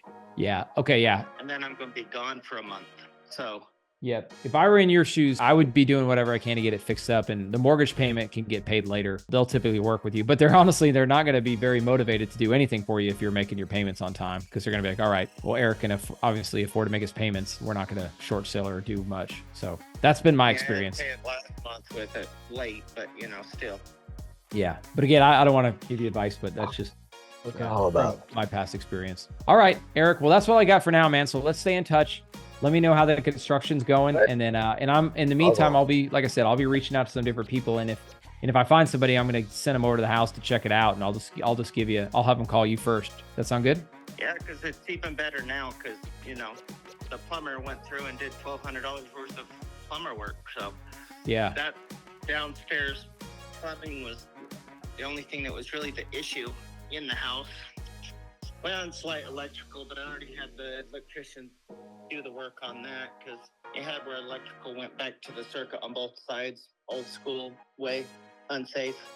Yep. So they had to stop it at the last outlet on the bottom, breakers. Yep. So, Okay. Sounds good. Um, Okay, Eric. Well, let's stay in touch, man. Good to chat. And definitely best of luck. We'll talk soon. all right. Thank Okay. you. Okay. See you, Eric. All right, guys. Yeah, this one is a tough one. I saw some of the messages. I was trying to talk to him and copy and paste it, but yeah, they owe like 275 is his loan amount. Yeah, because the problem is he's underwater. He's probably just gonna have to short sale, and his payment. If his payment wasn't so dang high, we could help him. But anyway, I'm still racking my brain on that one. If anybody's got any ideas on how to save that one, short of a sort. But the problem with the short sale is then, yeah, you'd have to come up with cash, and there's no equity in it. So unless it's a significant short sale and they're willing to take like, I don't know, 300 or 275, it's gonna be a tough one. But good one to keep in your CRM, guys, or my CRM. I'm just going to keep following up, right? And that's why I wanted to call him back. This is Great Falls, Montana. Okay. All right, guys. I did promise I'm going to get to Anthony. I have one. Here's one I do want to call, guys, because this is a awesome lead. So let me give you guys a little bit of background on this guy. So, man, this is a crazy story. This lead was brought to us by another wholesaler in Cheyenne, Wyoming. It was a sub-2 deal, and I was going to get in for like $15,000 down, I believe. But it was in a good neighborhood. It was pretty much turnkey. All I had to do was send over my guys to do a quick make ready and clean it up. And I was going to turn around and I was going to wrap it, right? Because the mortgage payment was pretty affordable. I'll share some of that with you as we start talking to him. But like we get to closing, I literally wired my money to the title company. I thought we were closed. And then the wholesaler calls me. He's like, hey, so this seller is completely backing out on us. She's saying that she's now no longer comfortable with the sub-2 nature of this deal. I was like, all right, we'll figure it out. And of course me, like I had all my contractors teed up. I had actually sent my contractor out there to do a quick cleanup because we like to hit the ground running. And to Sandeep's question earlier, like I don't want to have a bunch of holding costs. So I literally had my contractors go in there, do a cleanup. We have put a lockbox on there. We were about to start. We had even took photos of the property. We were ready to start marketing it as a wrap. Well, the seller bails on it, completely flakes. And I haven't heard anything until actually I had another person reach out from our marketing. They're like, hey, is this house still available? I'm like, you know what? Let me check. So we sent our contractor over there to look at it, or actually our agent, and it has got a lock on it, and it looks like it's about to go to foreclosure. Like it had one of those bank locks on it and said, we're managing the property. We actually went to mow the lawn because we were going to try to make a run at it, and they actually the bank had already paid people to go over there and mow the lawn. So I do got to check. It may already be an REO. I haven't gone through all that just yet, but I do have the seller's number. So we're going to call the sellers right now and see if we can help this one and survive, save it. Because it was a good sub-2 through the wholesaler. And I basically what I did, guys, is I told the wholesaler, I'm like, this guy's clearly not talking to you and ghosting you. Can I call and see if I can save this one? So we're going to give it a shot right now. Name's Fran. Hello. Hey, Fran, it's Casey Gregerson. How are you? Hi, how are you? Hey, doing great. Doing great. Thanks for, I know my assistant scheduled this call today. I just wanted to give you a quick call on 5925 Townsend, if you got a quick minute. Yeah, so just kind of catching up. I really want to, I guess, tell you a little bit about myself. We buy and flip, and we have a lot of rental properties in Cheyenne, and I'd love to help you. But I guess the biggest question, did the bank foreclose on it already, or do you know, are you in free foreclosure? I haven't heard word yet. Okay. Yeah, but I know they have it in hand now. Okay. You know, and I can give you their number. Okay. Yeah, as far as what happens now, it's kind of up to them. Okay. Got it. You know, I know. Okay. That's okay. And that's exactly, you know what? Yeah, actually, do you have the bank's number or the point of contact there? Oops, did I lose you? I'm going to call you right back. I'm not sure if you can hear me. Hello? Okay. Sorry, I lost you. Sorry about that. Yeah, it's probably my phone. That's okay. But if I can text you on this number, I can text it to you. Oh, you could text me the bank contact? Yeah, you're just going to text me the bank's number? Yes. Okay. And just a little bit more. So I'm assuming if I can work out something with the bank and we can take over the house and we could save your credit, I assume you'll be happy, right? Oh, yes. Okay. Yeah, that would work. And you know what? I was told that there was a wholesaler that had bought the property and it all fell through. Do you know why the first time you guys didn't sell it to them? I do not. I don't even know if they were real. Oh, okay. Got it. Yeah, that's Okay. What that's all. Yeah. But let me ask you this. If I can catch up the payments, again, I got to talk to the bank, but if I could catch up your payments and just take over the loan and save you from a foreclosure, would you have any issues with me basically just owning the house and making the payments on your loan? As long as our name is not associated anywhere. Okay. Got it. Yeah, we don't want our name to have anything to do with it because we already have a house in Virginia. Okay.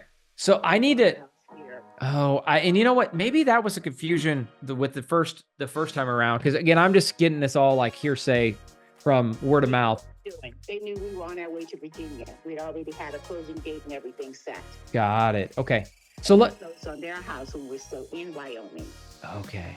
but never got any paperwork from it or anything. Got it. So Okay. Well, let me bounce something off you, Fran. So we do this all the time. I've probably done 20 of these transactions in the last year, just in Wyoming and Cheyenne, Laramie, all across the state. And the reason the way I can make money, because I like being really transparent. The reason I'm spending my time on this is if I could take over your loan payment, it sounds like I'm gonna have to catch up. Or do you know roughly how far behind you are on your payments? probably 3,000 something. Okay, perfect. So that not a huge deal. So what I would do is again, I got to talk to the bank, but let's just make an assumption. And I'm pretty sure the bank would be happy to have me catch it up. So if I catch it up, I'm going to invest $3,000 and then I'm going to go and basically turn around and rent this and keep this as a rental property, or maybe I'll resell it, right? And do some little small things to it. But here's the kicker is the reason why it's valuable for me is your loan payment. Because how much is your loan payment per month? 1,900? Yeah. Got it. So what the value for me is, and I'm assuming that's a pretty low interest rate. You're probably like 4 or 5% or something. Do you know? I'm not sure, maybe 6%, either way. But here's the kicker though. For me to go get your name off the loan, if I go borrow again, I'm going to be paying 8% in today's rates, right? Maybe 9 because I'm an investor. Or they just fell. What's that? They did. Oh, they did. They dropped about a half a point. But here's the thing is, yeah, I'll just be very transparent. There's no money in the deal for me if I have to go get my own loan because I'm an investor. I'm going to pay 8 or 9% because it's a commercial loan and they charge more. If I buy out your loan and pay off the property, and I just did some research based on tax records and online, if I have to go get my own loan, it won't make sense and it'll just go to foreclosure. But the point of what we're doing here is if I can catch up your loan, then you're not going to have a foreclosure on your record, right? Because I assume it's a house in your name. Yes. Okay. So basically, and I've done this with several people before, and they were stoked because they were about to have a foreclosure on their record, and we caught up the payments, and then now we make the payment every month, and they were just tickled pink because they avoided the foreclosure. They still have their credit intact, and we got the rental property. But all that said, it stays in their name, right? Because if I go refinance and go to another bank, it won't make sense. So that's why I just wanted to talk. Everybody, I just talked to everybody. Actually, the house is in my fiance's name. That's going to be in about 2 weeks. Okay. And he is absolutely no way does he want his name involved in any way. So Okay. That won't change. But wait, do you guys? I just want to make sure you guys understand the implications. If he doesn't catch up the payments and it gets foreclosed on, it's going to be a huge impact on his credit and like. Oh, yeah, we know. Deal with that than to deal with his name being attached to another home. Okay. Does he say? Okay. Sorry, I'm fumbling here because it doesn't make any sense. But that's him. That's what he wants, and that's the way it's going to stay. Okay. I really want to help. I'm not trying to argue with you. I just want to help him because. Fair point, but that's how he is. That's how he wants it to be. And he realizes he's not going to be able to go buy a car, buy another house, Exactly. do anything. Exactly. We have a house. We have cars. We're good. Okay, but what is his concern of it still being on his name? Like, what risk is he taking in that scenario? The same risk we took before. No, but he's getting, because this is going to foreclosure, the worst thing that could happen is happening, right? And if he doesn't, but if he the worst thing that is about to happen, if you let us take over the payments. You're wasting your time. You're really wasting your time and mine. You have a good day. Hold on, just 1 second. All right, guys, what's your thoughts on that? I was so dumbfounded, I couldn't even find the words to be like, are you kidding me? We need to get a hold of him. And this is a deal. Like, we could get in this deal for We could get into this deal for $3,000 and take over a $1,900 a month payment I mean, guys, I've run the quick math on it. We could definitely wrap it for 2,500. Okay, now it makes sense why these other people gave up. So this is a serious problem we got to solve. I've got to get on the phone with him and get him to understand. Thanks, Sarah. Arian. Common sense is not always so common. Man, I'll be honest with you guys. I've never had that question. And like, I had like 3 different answers and I was trying to figure out which one would actually land on with him. But yeah, anybody else have any advice for me how we could have better presented that so they could have understood? And maybe the answer is, well, there's some good analogies for this, but you can't lead the blind. But Casey, I got to say this, man. We've heard you make some amazing freaking phone calls in here, like your tone, your pace, getting people to understand. But I think the biggest nugget right now is understanding some people just will not go, even as good as you are and as pace are, and everybody that are closers and everything. Some people just will not go, and it is what it is, and you lose no sleep over it. Yeah, good point, man. Thanks a lot, Wayne. Yeah, good point. But you know me, I'm like, I can help that person. Let me help them. But anyway, so I'm thinking out loud here. We're gonna go back to the drawing board and see if we can get a hold of. Well, you know what? I probably went too far because then now I hope she still sends the bank's number. Maybe that's how I'll try to repair it. Be like, hey, let me call the bank, see what I can figure out. You just don't find leads that often that are that freaking hot and easy. But okay, well, that was a good one, guys. Hope you guys enjoyed that one. Why don't you just buy it? And yeah, these people have already gone. I mean, and I need to relook at the numbers at their loan amount. There might still be enough room to. Yeah, I'm just trying to think if I did catch up the payments and just try to quickly flip it. But anyway, lots of options there. But I wanted to show you. I figured that was about as challenging problem as we've seen. So any other questions? Those are some good ones. All right. Well, I want to keep going to some other calls. I promised Anthony we'd go, and then I still did promise our No One Left Behind challenge, guys. We are going to call your people here in a second. So let's go with Anthony. Let's go with you, man. You can unmute. Hey. Yeah, there's a chance she might not even answer. She probably won't have service from 2 to 2:40, but I guess we could try. Okay. So it's a seller, but she did list it 3 days ago, but depending on the conversation, I told her to fire the agent. But basically, this is a property. I have the mortgage statement. So her statements is, what is it? Is $1,480 a month, but she just is now not be able to make payment, so she's around close to 5,000 behind in arrears. It's a manufactured home on a 2-acre lot in Florida. They have her priced at $310. I tried looking up comps. There's absolutely no comps that I found on Privy, and the house is contingent. Her selling the house is contingent on her finding another house in Yulee, Florida, something like that. But she says she's willing to take a $40,000 to $50,000 down payment to do a a hybrid deal. I told her that might be too high. Maybe you can give it a crack and see what you could dig out of that. Yeah, man, let's do it. Yeah, that was a good summary. What's the address of it, Anthony? Yeah, it's 1489 County Road, County. And then her number, let me know when you're ready for her number. Really quick, what's the city? Yeah. Briceville, Bryceville, Florida 32009. Okay, there it is. Seeing if it was just listed 4 days ago. County Road 119. Okay, 489 County Road 119, Briceville, Florida. 1489 County Road. 1489, yeah. And then they got it on the market for 310. 310. Cool. Where's the price? It's a 4.2, 1,820 square feet. Okay. All right. Yeah, let's give this one a shout. Yeah, go ahead. Let's hear the number. 407-879-7850. Her name is either Felicia or Felicia. I'm not sure how she pronounced it. I only messaged her through Facebook. All right. Hey, Felicia, this is Casey Gregerson. How are you? Good, thank you, Casey. How are you? Good. Did I pronounce your name right? Felicia? Felicia. Okay. Hey, so I actually was talking to Anthony, my partner, about the property, and yeah, he said to give you a call. I know you're going to run out of service, but can I get you for a couple minutes? Yeah. Okay, awesome. Sweet. So yeah, look at it online. I saw you listed it, but sounds like we could maybe still help you, even though you got it listed, which is no issue at all. Yeah, I'm going to jump right in because actually I'm here with some students that are listening in. I want to kind of help them see how we put together deals. Is that okay if I put you on speakerphone? Okay, awesome.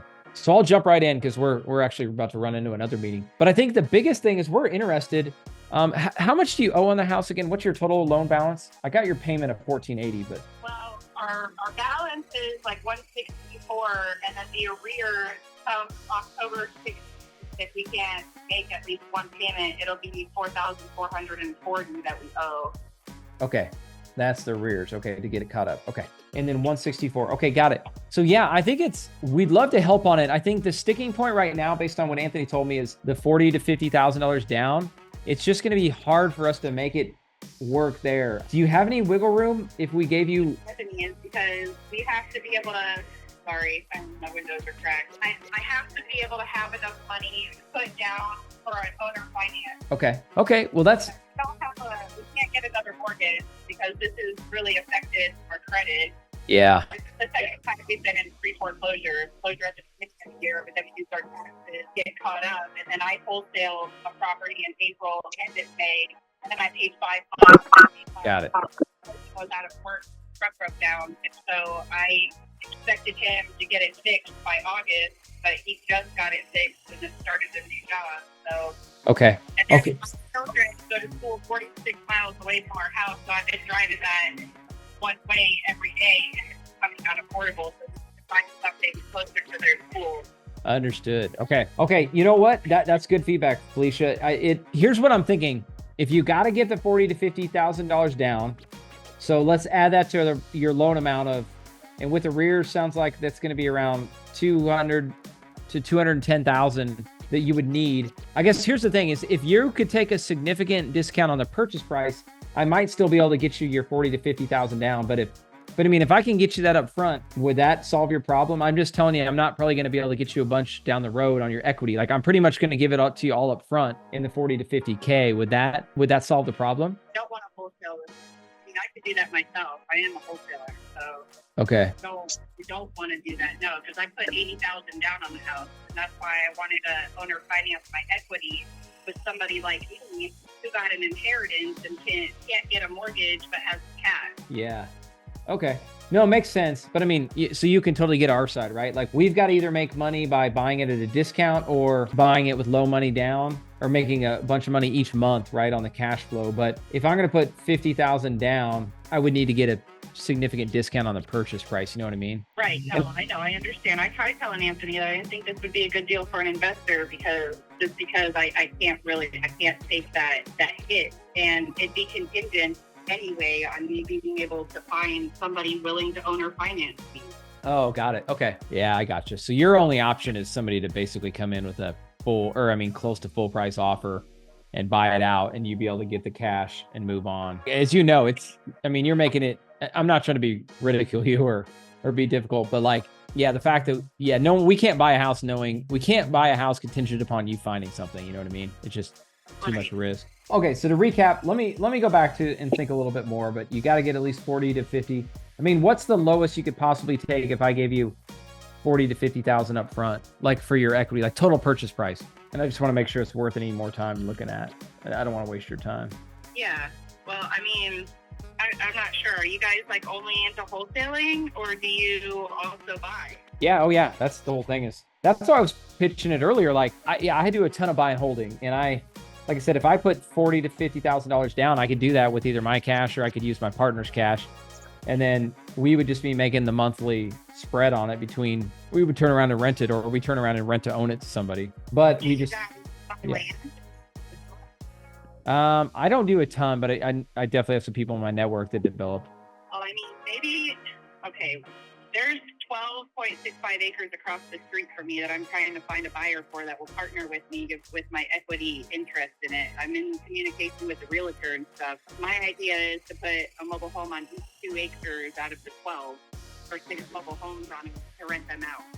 I've already done some legwork. I've got to go to the property appraiser's office today to pull up a survey on it because there's some wetlands. But I mean, maybe if you could like help me find a partner on that, I mean, because that'll bring me money, that'll help, then maybe we could be able to do that.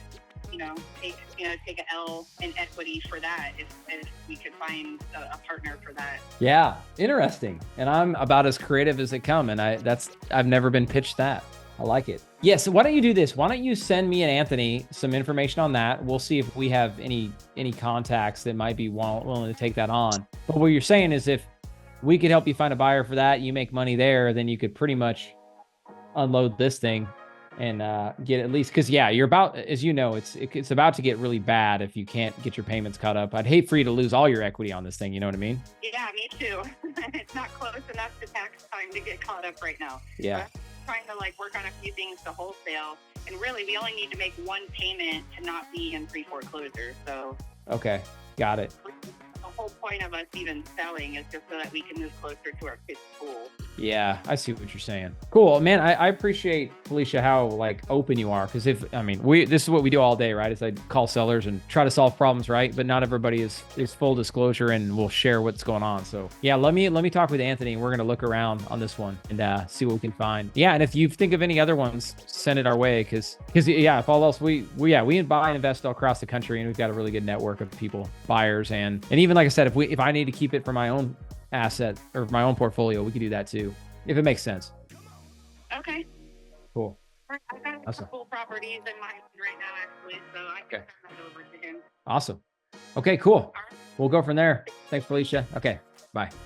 All right. Oh man, you guys' comments were cracking me up on that one. That was pretty good. I always come through with the weird situations, huh? That's right.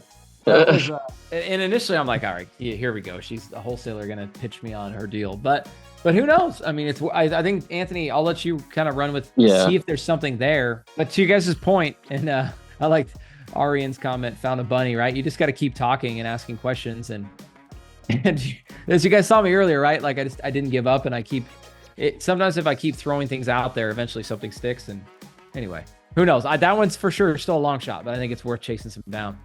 Any other thoughts, Anthony? No, it was a great call. I'll follow up with her to see if we can get something done. Yeah, man. Like initially I'm like, oh, it's another listed lead. But then I'm like, at the same time, this lady has a true problem, right? A lot of the times there's no underlying problem. There's a true problem to solve here. We just got to crack it. No, I was just going to say, because, I see her Facebook post and like, she's really struggling. Like she can't even afford gas half the time. Like she's asking people for $10 to send her for gas. So I'm like, I know she's not going to be able to make her payment, but she's saying she has all this equity, and I don't even know where the equity is coming from because there's no comps to show that there's equity. So I'm like, sooner or later, she's going to have to do something. So, at least we planted the seeds now, and maybe we keep following up, be worth it. Yeah. 100%. And guys, here's one thing I've learned. This is probably some really good advice that I wish I would have been given several years ago. And it's that people in these situations, they're fighting, they're clawing. I call it posture, right? She still has a lot of posture right now. Like she's like, hey, I don't have to sell. I got all these options. I can wholesale. She's got a lot of posture, right? But as this financial burden becomes bigger, these are the type of leads that like if you follow up in a month, you're going to get a call and she's going to be like, I've got no money. Take the house. Let me avoid foreclosure. I'm moving out, or it's going to be extreme. And if you stay in touch, these are the ones that hit and you're like, oh, wow. Okay. I guess they're ready now. So this is definitely one to stay in touch with, even if you can't solve the problem with the subdividing land development out in Florida. Yeah, I mean, she just messaged me too. So I'm just going to keep on following up, and then, I'll have you call her again, or we'll make an offer later on. Perfect. All right. Cynthia had a question, and then we're going to go only an hour later. We're going to go back to our No One Left Behind challenge. So hopefully no one else had any other work to do today other than listen. But go ahead, Cynthia, and then we'll go to Wayne. Okay. I have a property that's the one that I was telling you about. It's got motel, cabins, RV park, and mobile homes. And the guy is, according to the broker, he owns a lot of businesses in town, and he's running this entity with his nephew. They're making about $230,000 a year, and it's right outside of Kansas City, so it's almost like in the country, but it's very close. It's in Bates, Missouri. And I just wanted to see if they're willing to do a little bit of seller financing, since he owns a lot of businesses already. And I don't know if a bank would finance something with that many different entities on it. What have you run into anything like that? Is it more something I should reach out to a bank, or should I ask him for seller financing? Yeah, I would. The easy answer is also always talk seller financing. Okay, to give you perspective, Cynthia, I grew my portfolio for like 14 years to where it was based on using banks and small banks and when rates were good and I had my W-2 job. But in the last 24 months, I have done maybe 4 or 5 deals out of like hundreds, or not hundreds, but like 100 have been using a bank, like 4 or 5 using a bank. The rest are all seller finance. So to almost to a fault, like sometimes I'm like, I can maybe get a really good cash price, but I'm pushing the seller finance just because it's so hard. And when rates come back down, that's when I would look at it. So I would pitch it all day there. And your default, and as you know, then that's going to set up your cash offer if it doesn't work. They'll be like, oh, well, you know what? I want to sell it, but that's too complicated. I'll just take less. Right. And then you can go look at that because it's also going to be complicated. Yeah, I thought it would be kind of complicated because of the 4 streams of income, but I like it that the NOI is, around 230 to 250,000.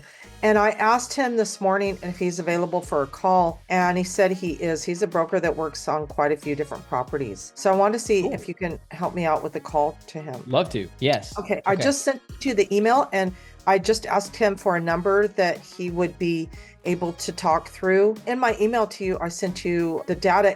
I saw when I used my calculator that I used, I got a valuation. He's selling it for 2.7, and my calculator showed the low offer at 3.8.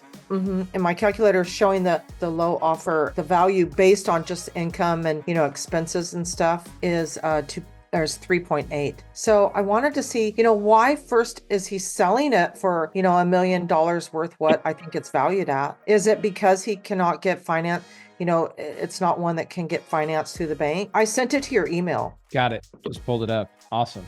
Yeah. I may have missed. Did you say the NOI was 200,000 a year, or was that gross 200,000? No, the NOI is 268,359. Okay. I think it grosses about $700,000. All right, I heard the amount. I just didn't hear whether it was NOI or gross. Right. Okay. Yeah. And so they're running like 4 different little parks in there. So yeah, I think he's just ready to move on to another investment. And I just wanted to see if he would willing, let us owner finance it for maybe 2-3 years and then kind of come back and check. And if we've been doing a good job, maybe he could continue financing with us. Is that maybe a good thing to suggest to him? Yeah. No, I think it's, yeah. Well, first off, I'm happy to call him. I got it. You want me to go for it? Yeah. I gave you his phone number. Yeah, I saw it. It's 816. And I told him to expect a call from Casey within the next hour. Sweet. And his name is John. Hello. Hey, John. This is Casey Gregerson. Cynthia told me to give you a shout. Is this still a good time for you? This is not John. Oh, this is not John. Okay. Okay. Yeah, I was calling about the Bait City Mobile Home Park. Oh, she must have given me the wrong number. Oh, is it? Do you know it? Okay. Do you know the owner of this RV park, Bait City Mobile Home and RV Park? Yeah. What's going on? Oh, it's just not John. Okay. Are you the owner? Okay. Sorry. What's your first name? Mitch. Mitch. All right. All right. Great start to the call, huh, Mitch? Called you John. You want to go by John or Mitch today? All right. We'll go with Mitch. Anyway, cool. So Cynthia shared me some of the information. So I just wanted to give you, I've partnered, well, yeah, me and Cynthia are looking at maybe partnering on this and some other deals. So wanted to just pick your brain a little bit, if that's okay. So cool. So first off, man, this has got some incredible cash flow, a really good net. And just before I go in there, I'm with some students today and we're recording it on speakerphone. Is that okay? You cool if you're on speakerphone? Okay, thank you. I just wanted to make sure you're comfortable. Looking at it high level, and I'm going to jump in, looks like cash flow is really good. We're just worried about financing it. So what I wanted to kind of pick your brain on is like, I guess, how much cash do you need all the cash out of it right now? Or would you be down to take payments over time? I'm not sure what you got in the works. Right. We have, so I'm one of the owners.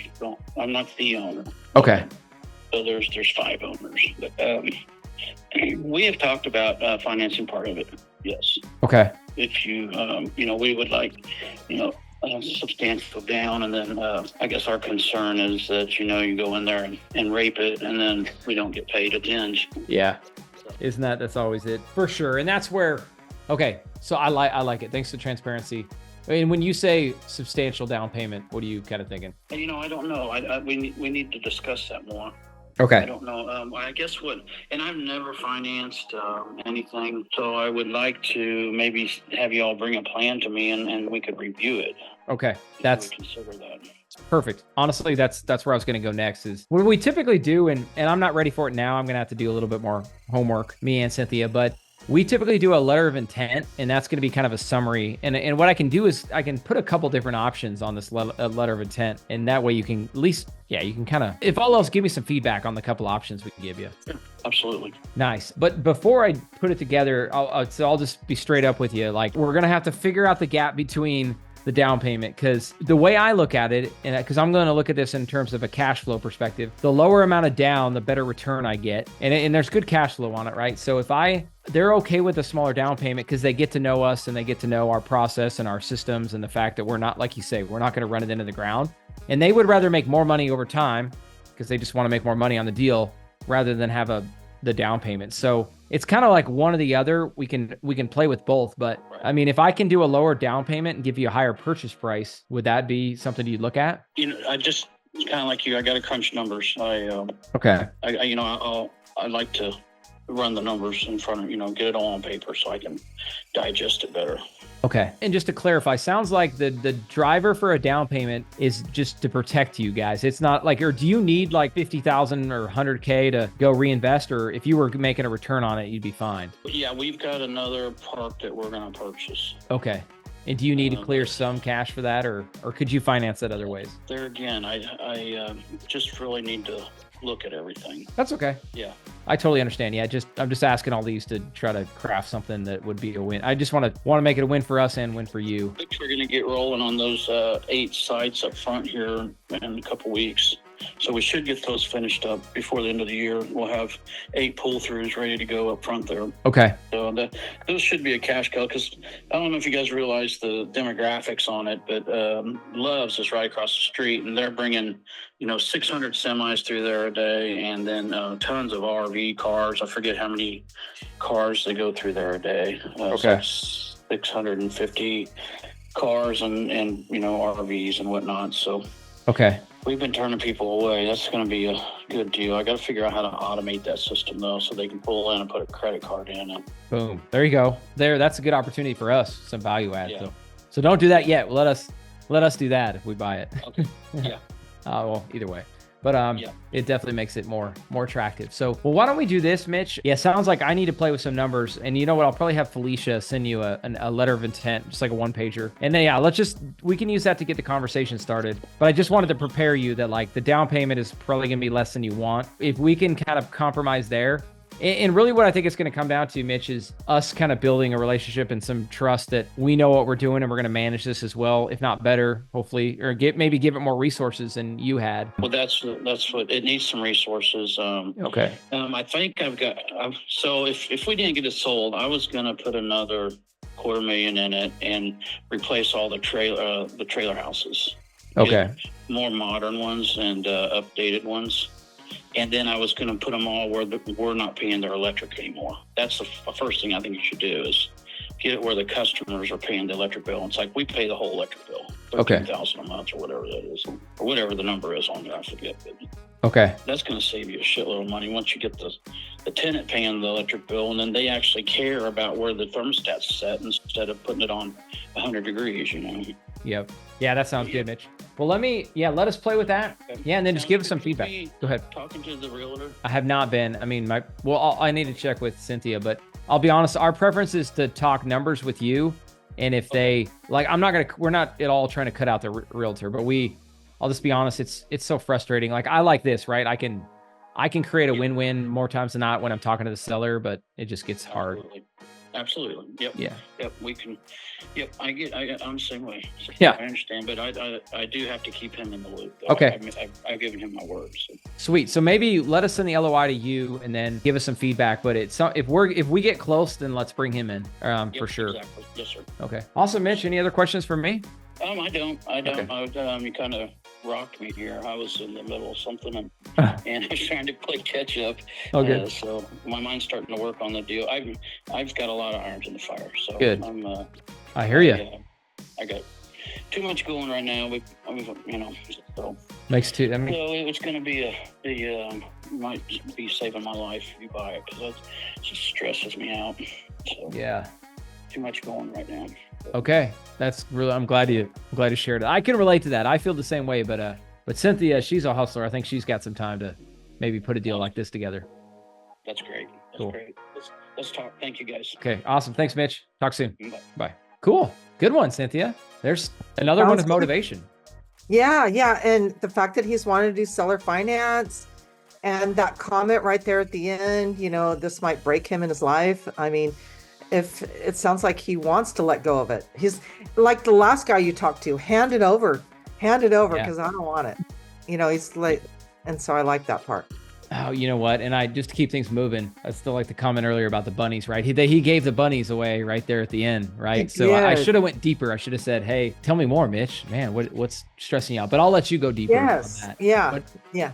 We kind of started to plant the seed. So yeah, we'll talk more offline, Cynthia, Okay. but I can help you. I'll send you our template. But yeah, I would just put something in front of him. And we're not going to, and this is good feedback for everybody. I say this every week, but don't overthink the LOI.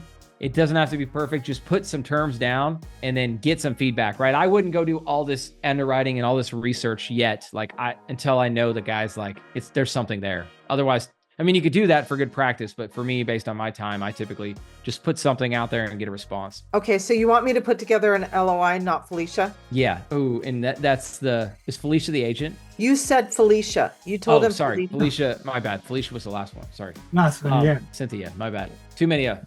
Yeah. No, I would have Cynthia. I would have you. I'll send you our template. You know what, Cynthia? Send me a email. You already got my email. So go ahead and reply to that again, so I see it again. And I'm gonna add you to Voxer, and my team will help you with the LOI. And we'll just use a template, unless you've already done Voxer. I'm gonna send another email to you right now, and you're gonna at some point your team is gonna add me to Voxer, and then we're gonna work on the LOI. Bingo, you got it. All right, thank you. Yeah, likewise. Cool. All right. Are the no one left behind people ready to kill me because we've been going for 2 hours and 21 minutes and haven't called them? Hopefully not. But we are going to call them. We still got 46 people on here after 2.5 hours. That's awesome. All right. I'm going to call Jane. So circling back to the beginning when we were talking about how do you go find your wrap buyer, was talking to agents. So I'm going to run through this one pretty quick, and then we're going to call some more sellers. So you guys are welcome to stay on as long as you can, or until sub 2 kicks us off. But I think they'll let us keep going. At least they did in the past. All right, here we go. So we're calling Cynthia. This is in Torrington, Wyoming. Again, we're just trying to find a wrap buyer. And guys, I'm going to do this in less than 5 minutes, hopefully. I would not recommend doing that. Keep it slow, get to know people. So that's my quick caveat. Thanks, John. Appreciate you coming in, man. Hey, Jane, this is Casey Gregerson, just giving you a call. I know you've been my assistant. Me and my assistant Ashley have been working on getting on a call. So, hey, I'm going to give you the quick high level, and then I think what I'm going to do is have Ashley give you a call. But I've got a property in Torrington that I'm looking to sell, and I'm just curious if do you typically work with any buyers who are struggling to get financing or would be looking for a lease to own or a contract for deed or seller finance? Because I've got a really good property that I think is perfect for that, and I just really need help finding a buyer. So I just wanted to kind of give you a call, connect, and see if there's any other ways we could kind of work together. But the biggest thing right now is I have this property, and if you have any buyers, please let us know. But I'm going to have Ashley follow up with you from here, and then, looking forward to working together. Thank you. Ashley, there you go. That one's handed off. All right, let's go to now. Better late than never. Let's jump into some calls, and hopefully these people are being flexible and will want to still chat. But I'm going to go to no one left behind. So guys, if you aren't in this challenge, it's been super cool. There's multiple teams through sub 2.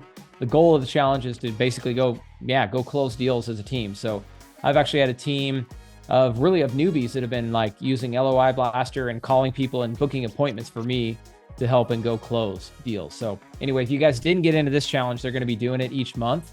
We talked about it in the last couple of weeks about getting signed up. So if you missed the signed up, definitely get into the next one, and you guys are going to get a feel firsthand of what it's like today with a little bit of bonus action. First one is going to be 1939 Church Way, Eagle Mountain, Utah. Luckily, my team did an awesome job of giving me the Zillow link, and they want cash offer only. Seller needs to pay off debt, fix credit, and then buy a new house. Set appointment for 1 p.m. Central. So you know what? We're actually not that far behind. We're going to call this guy. And guys, I'm just for sake of time, I'm going to move through these quick, but I always recommend, if you have the time, and spending time to build rapport is huge and half the battle. So don't rush these calls like I'm about to. Okay, I'm not sure which student submitted this one, but there's not a phone number. Arian, if you're still on here, will you send me let me pop the address in here.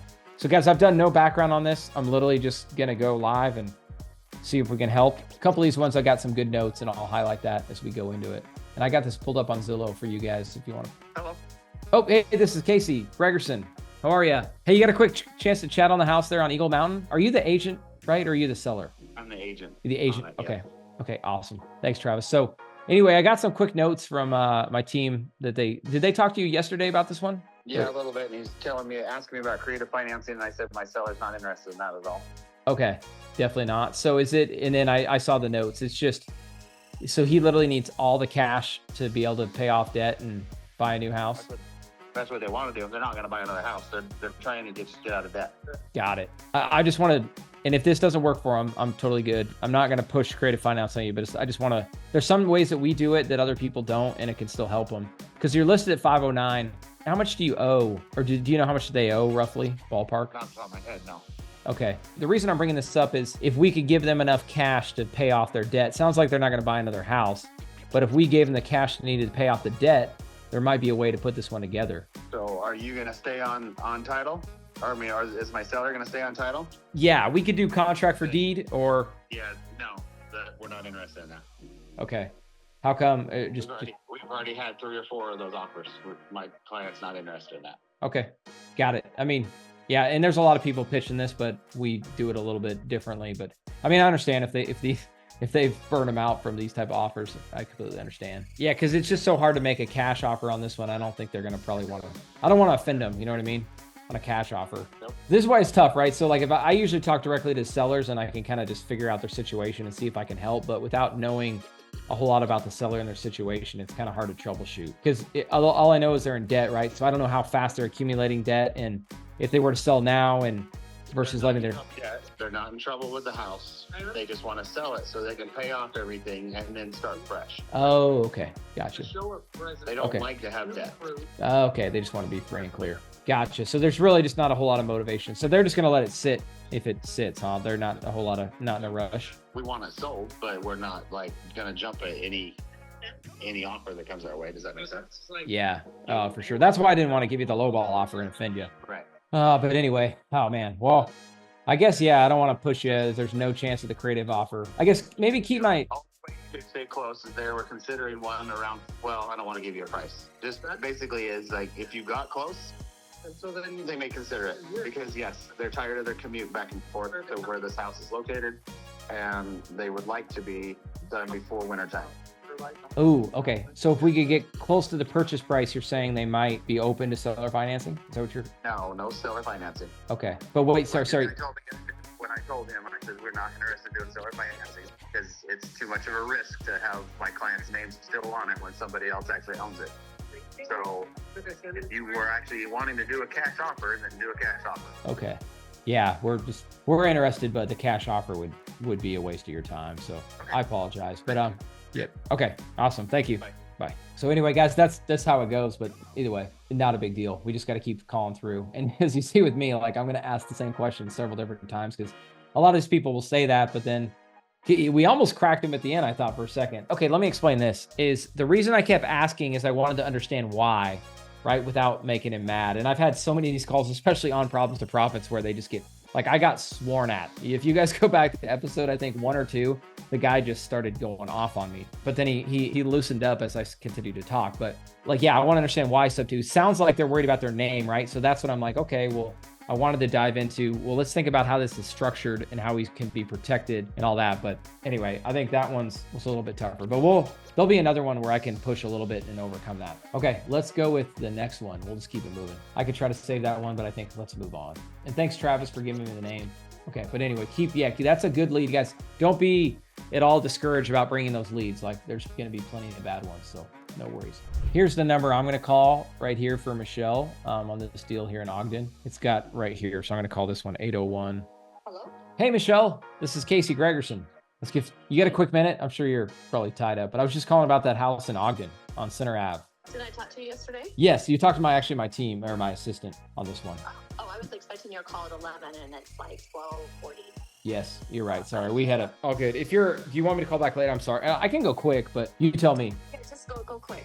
Okay, apologies. Yeah, we had a bunch of other calls that ran long, so my apologies. Okay, so well, I'll just get right down to it because I know you mentioned that like so the seller really doesn't have any equity. They got to sell it for the full price. Is that right? Yeah. Okay, and what was the initial concerns on like doing like, are you familiar with assumptions and subject to? He just doesn't want to do it.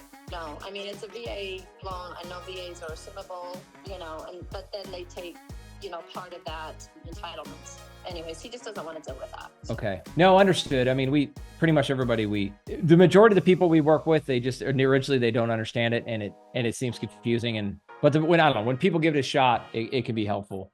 It could solve a problem, right? But I mean, at the end of the day, if somebody's going to pay $315 for it, then we probably can't help, right? But it's if he wants to get out of it and get out of I know you can only say so much, right? But would it be helpful to your seller if he could stop having to make these payments, or is he living in the house, or? Vacant. No, he doesn't want people to take over his payments. He told me that, and I've asked him a couple of times. He just doesn't want that. So got it. I'm gonna keep asking, Yeah, it's tough. I mean, in a perfect world, we could explain why and what the benefit is and why a bunch of other people have done it. But I know it's a hard sell when you're the agent as well. I mean, has he shared why, or he just wants to be done. He doesn't live there. He moved out because her mother has dementia, so they're out of state. The home's vacant. He just wants it sold. Got it. I mean, what if we do this? Has anybody actually written you an offer for taking over the payments and formally put it in front of them at a full purchase? I called my seller and he didn't want it, so I didn't want to waste their time. Oh, okay. I'm just trying to think. Just so I'm not wasting your time. Yeah, I mean, that's where we're at, right? Rates and where everything's at.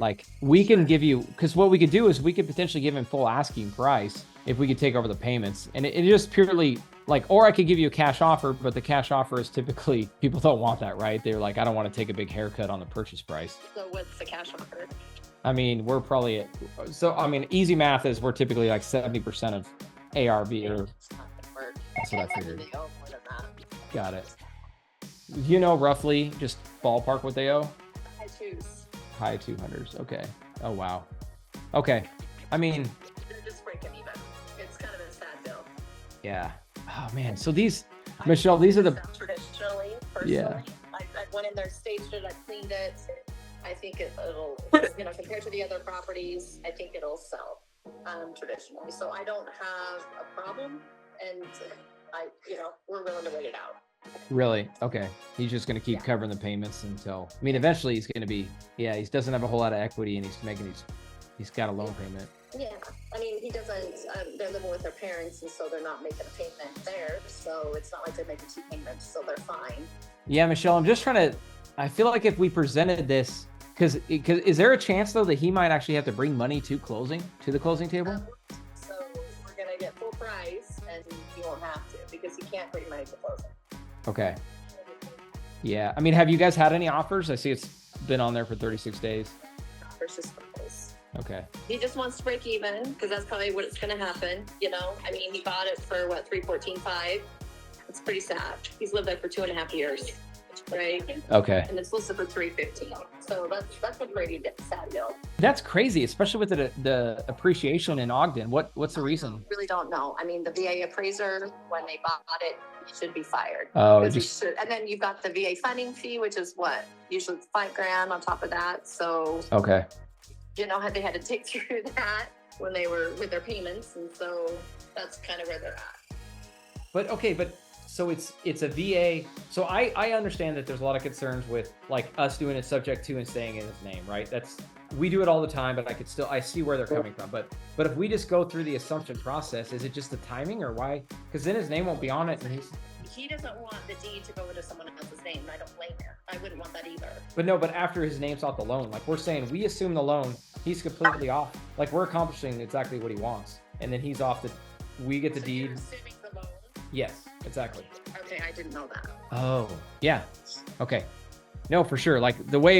So there's 2 ways, and I can send them both to you and you could present it. But one way is the fastest way, we could take over his payments next week if we wanted. We would just have to get the title company to go quick. We could close quick. We take over his payments, and then we're done, right? Our name is now, up to the 315, right? well, and I guess here's the biggest thing. I think we got to make sure you get paid because I know you've probably, And but staging, I've been doing that for free and cleaning his house for free. So I'm not going to work for free anymore. yeah.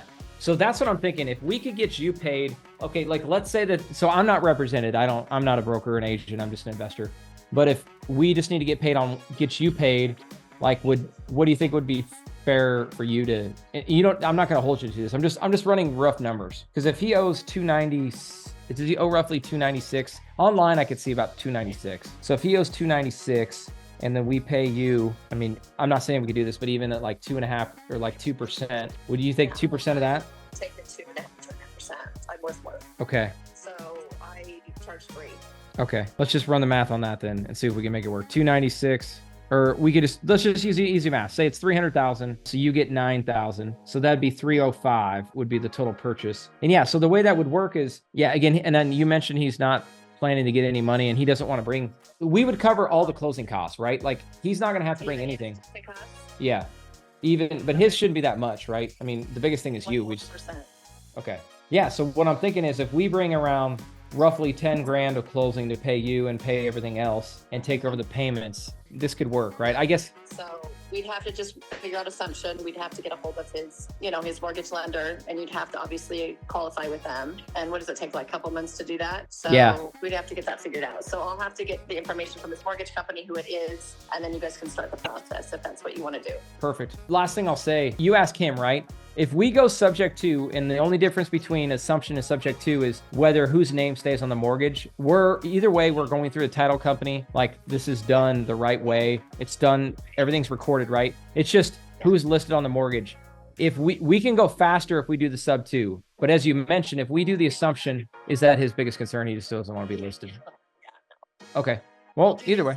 Probably. I can talk him into the assumption. Okay. Okay, that's fair enough. And you know what?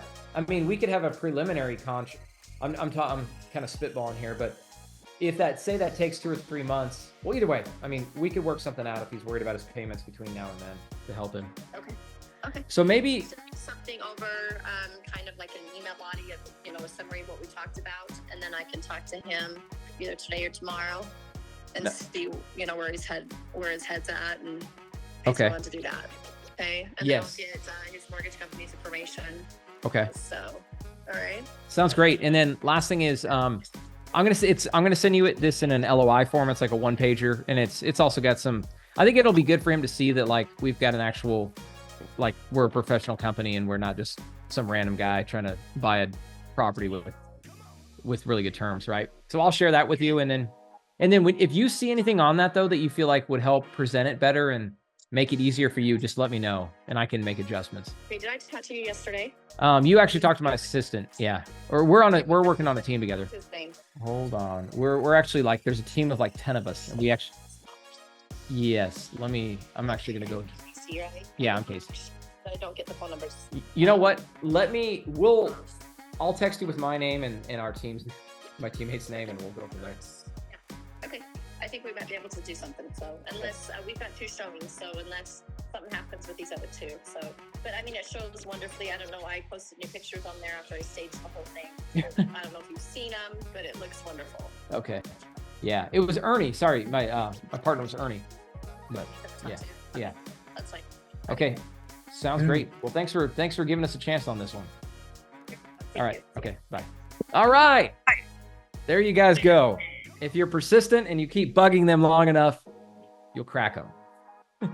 Thank you. Any guys, feel free to ask questions on that one.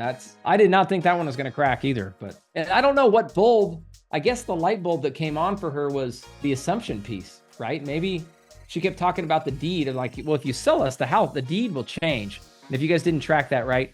When you do a sub 2 or an assumption, the deed will always change to, if I'm the buyer, the deed's going to come into my name. But I guess the question is the mortgage, whose name is going to stay on the mortgage. So yeah, sounds like we got to go through the assumption process, which we typically don't do because it's just a pain in the butt. But I also think the more we educate them on, hey, is there really any big difference? And we're a credible company and we're not going to just go flake on them. I think we could potentially avoid it, and they're going to have to wait longer. But I was going to say, if we wait longer, it gives us a little bit more time to go find our buyer. But the problem is with the assumption process, process, we're going to want to know all the buyer's information to start. Yeah. So good question on Arian, by Arian. Is the assumption realistic? The question is the fees, right? I don't know if the assumption is going to cost us. I think they said 5,000 or maybe 5,000 is a number I heard on another deal. So that will have a factor in it. So here's what I'm thinking, guys. To be able to monetize this deal, we really want to find somebody. This is kind of a wrap, right? But it wouldn't be a wrap. It's just going to be a straight assignment because we need to go find a buyer that will assume it in their personal name, which is not going to be simple or easy. Or super straightforward. But okay, so a couple things we want to gather. Ernie, I'm not sure if we got their monthly payment.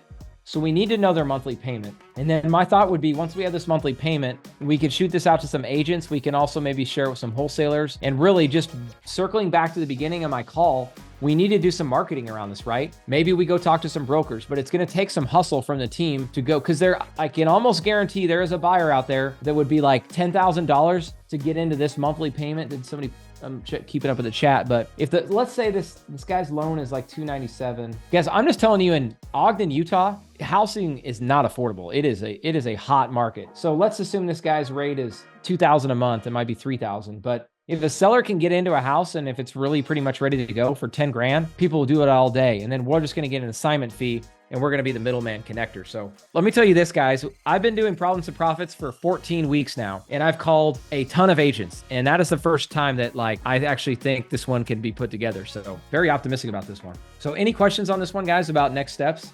I know we're going to take it down as a team together on the No One Left Behind challenge. If you guys, even if you're not in our team, if you were taking on this deal, the next step is we need to send her an LOI, which I'll work with my team on. And the next step is figuring out the mortgage payment. And once we get the mortgage payment, this information, then we want to position a one pager. Like I showed you guys, I think I'm still sharing, right? So I have my team. I just have a VA that does this. Like this is a trailer one pager that I'm trying to do. I just put like high level information, purchase price, high level information. And then what we would do is we would push this out on Facebook. We would push this out to some agents, because ultimately we got to go find it. All right, there we go. Arian found it. 1,434. There might be a buyer that would spend $20,000 to $30,000 to get in, because this is good. The reason why I actually just stayed in Ogden this summer, and I was surprised. It's a really nice place. All right, let's keep moving. But that's a good one. Might be our first one to put together. Let's see if I have any other ones. I think I had a couple more calls. I'm pretty excited after that one. Hopefully you guys on the team are. Any other leads we haven't called? I know we're waiting on a couple calls back. Yeah, I did have a lead case, but it wasn't with the No One Left Behind, but my agent, she's on standby. Let's do it. We can still call it. Fire away. Okay. All right. Her name is Jen. I'm actually driving, but I told her that I was actually with another seller right now. I had a conversation with her the other day. Really cool agent, really open, really friendly, down to earth. I called about this property. It's on 3215 Deerfield Drive in Tampa. And we breached the conversation and got everything going, where she wound up giving me another property. And this one is a multi-family that I'm pretty interested in. I think that's the one that's going to get this deal across the way for the seller. And that address is 2904 West Chestnut, also in Tampa. But her name is Jen. I have her phone number here. Go, fire away. I'm ready. All right, it's 813-810-7454. And I go by Bowser, by the way, man. I know you call me Wayne, but I go by Bowser. She knows me as Bowser. That was kind of one of our rapport building with Super Mario Bros. too. Okay. Oh, Bowser. Okay, love it. Oh man, that's cool. My kids, funny story. My kid's kindergarten soccer. I've got 3 boys, but he's playing, and we could not get these kids to be aggressive, so we're like, go destroy Bowser's castle. So they would just get them to be aggressive and run through the defense, and they were screaming it all night. But anyway, that's funny. Oh man, that's my fantasy football team's name, Bowser's Castle. So please don't destroy that. Love it, man. Sorry, you said 813-810, right? Yeah, let me see. 813-810-7454. Okay. And do you think I should jump right to the one on Chestnut or talk about Deerfield first? Well, Deerfield, I did a little research. I think that one is actually free and clear, so it may be some seller finance going on with that one. I believe I could have that information. but both are wide open. She presented me with two others, and one of them she said that the seller is, she suggested that they worked on it before they put it on the market. But I think either one is fine, I believe. I think one will be the gateway to the other, but I told her that we were putting stuff together. We may be able to find something that works for the seller. So she's pretty much open ears right now. Is the West, okay, both in Tampa, right? Yep, okay, yep. There it is. Oh, I see the multifamily now. Okay. All right, sweet. And this is the agent or the seller? The agent. Okay, that's all good. Okay, what was her name? Her name is Jen, Jenn. Jen, Jenn. Okay. She's one of the best agents I think I've talked to in a while too. You'll see why. All right, I like it. Give it a shot. Man, I've never seen so many agents not pick up the phone. Guess it's Friday, huh? Yeah, let me see. I'll text her Now, what's going to happen is all these agents are going to call me back in 2 hours when I'm at my kids' practice, and they're all going to call at once. Yep, that's how it happens. It's okay. We could time block a little bit Saturday to do some more of this for you guys. Oh, sound like we had her. In Tampa, it's almost happy hour. Oh, it's like 3 o'clock. It's lunchtime out on the West Coast, so. It's always happy hour in Tampa. Oh, here's one. Here we go. Hey, Jen. Hey, Wayne, how's it going? Hey, good. It's actually this is actually Wayne's partner, Casey Gregerson. But I call him Bowser. That's a way cooler name than Wayne. Cool. Yeah, I'm gonna go quick because sorry, we've been looking at several different deals across Florida, actually across the US. I have a direct to seller company, but we also buy rentals and flips, and we do a ton of creative deals just because when rates like skyrocketed a couple years ago, I mean, I was already doing some, but it really pushed it, right? Because it's so hard for me to buy rentals now at current rates, especially yeah, you get it. Awesome. So yeah, so you probably know where I'm going to go right to on these. Like we could make the cash offer, but it's going to be probably lower than the seller wants. So I'd love to talk creative terms on it. I'm looking at the Deerfield one and the West Chestnut. I guess in your opinion, mate, which one should we? Which one do you think is most interested in, or would be willing to do seller finance terms? I mean, neither of them. That's the problem. Really? I told Wayne that we're doing the seller financing because both are trying to liquidate. Okay. And is it all of the cash, or like could they take part of it, or? They want all the cash. That's the whole problem. That's why they're probably still on the market. I mean, I could have sold it a million times over if they would have accepted seller financing because I got those offers, right off the bat. Got it. Okay. And then I guess the only other question is if you got, I mean, are both of them free and clear? Deerfield and West Chestnut? Yeah, both of them are. Free and clear. Man. I know. Yeah, because there's sometimes I've done structured deals with where it's free and clear and they still want maybe they want half of the cash, and if they're willing to carry it, I could structure it that way. If I could get them half of their equity, would they be open to that? I mean, I will be willing to present anything. So okay. If say a bigger down payment would definitely be better. So if you want to try and do something like that, I can talk to them and say, hey, well, these people are willing to put their money where their mouth is, yep. Because they're willing to put down half now. So maybe that would be better. Okay. Yeah, because I've done several of them where I'll do a seller carry. Yeah, and they get a chunk. Because I'll either use a partner or maybe use a private money lender. Even I've used a bank before, and then they carry a portion of it, and they like it because they get cashed out, and then they just make a return. I guess it allows us to help them get to help them give their top dollar, right? Do you think these guys, is it more money to get cash or to get the most out of it? Probably. Okay, the more cash. So they'd almost be more inclined to take a little less to get it all done versus. Yeah. Or do you think, they got it free and clear. Are they just going to sit on it? They probably will just sit on it or rent it. Chestnut is already fully rented, so okay. That's not really a problem. Deerfield is just sitting there, so Deerfield, they would probably find it. Okay. Well, yeah, I think it's probably worth an LOI, and I'll have Bowser send you an LOI to look at and throw out some terms and let me know what they say, and we could get the conversation started. Yeah, I'll do my best. Awesome. Okay. Well, cool. Let's do that, and then I'm sure we'll be talking more later, but I don't want to take up too much of your time. Okay. Casey. Yep. But yeah, Bowser will be your point of contact, and me and him, but I'll help in if needed. Okay. All right. Thanks. Bye. Boom. 4 minutes and 40 seconds. We got quick and down and dirty on that one. But yeah, I'm with you. I mean, I think it's a long shot, but I think it's worth an LOI. Wayne, what do you think? Even just from surface level, I mean, it's seller finance. It would absolutely be seller finance of course. So I guess just getting numbers in front of them that works, but they obviously don't have any motivation or any pain besides the days on market. But she's wanting to get it done to get it across because it's been on market for over 120 days. So it's just the perfect storm, getting something in front of them, I guess. Exactly.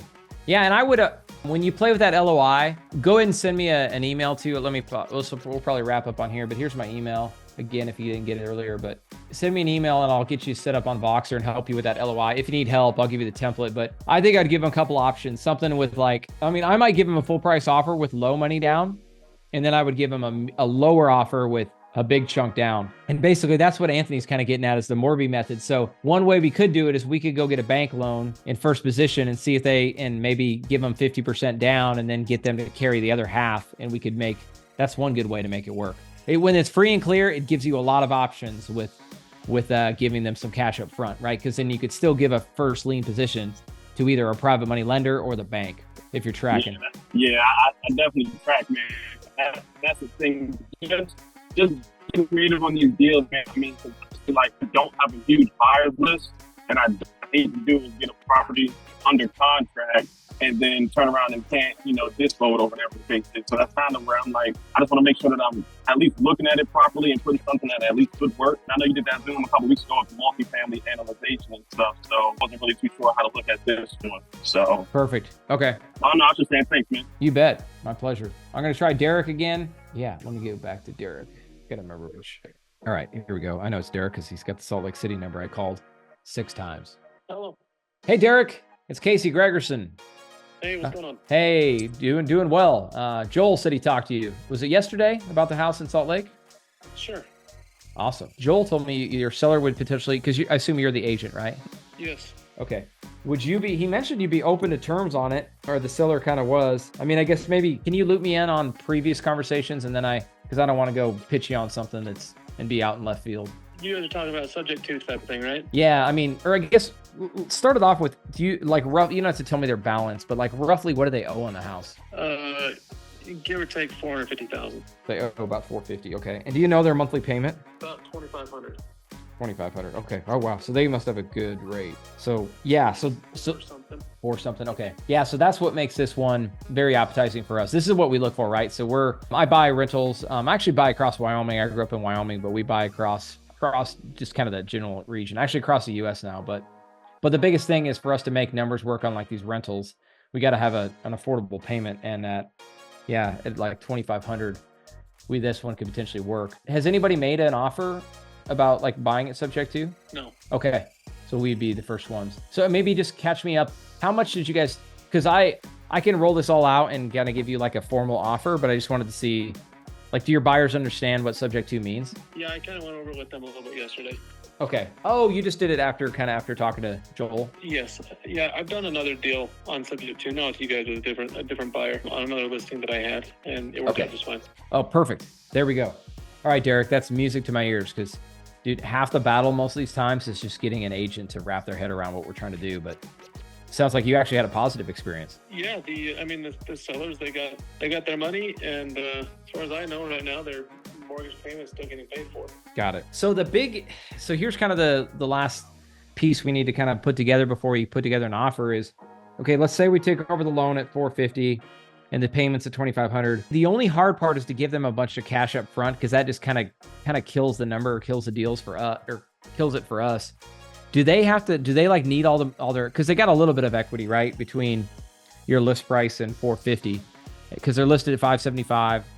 You say they owe $450, but do they need all that equity immediately, or do you think they'd be willing to take it over time? They need a good chunk of it. Really? Okay. Are they buying a new house or paying off debt, or? They're trying to pay off a lot of debt and stuff like that. Okay. Do they live in the house, or was this a rental? They're moved out. Okay, they're moved out. And did they move? Okay, gotcha. Okay, sorry. I found my notes. So they were going through divorce and okay.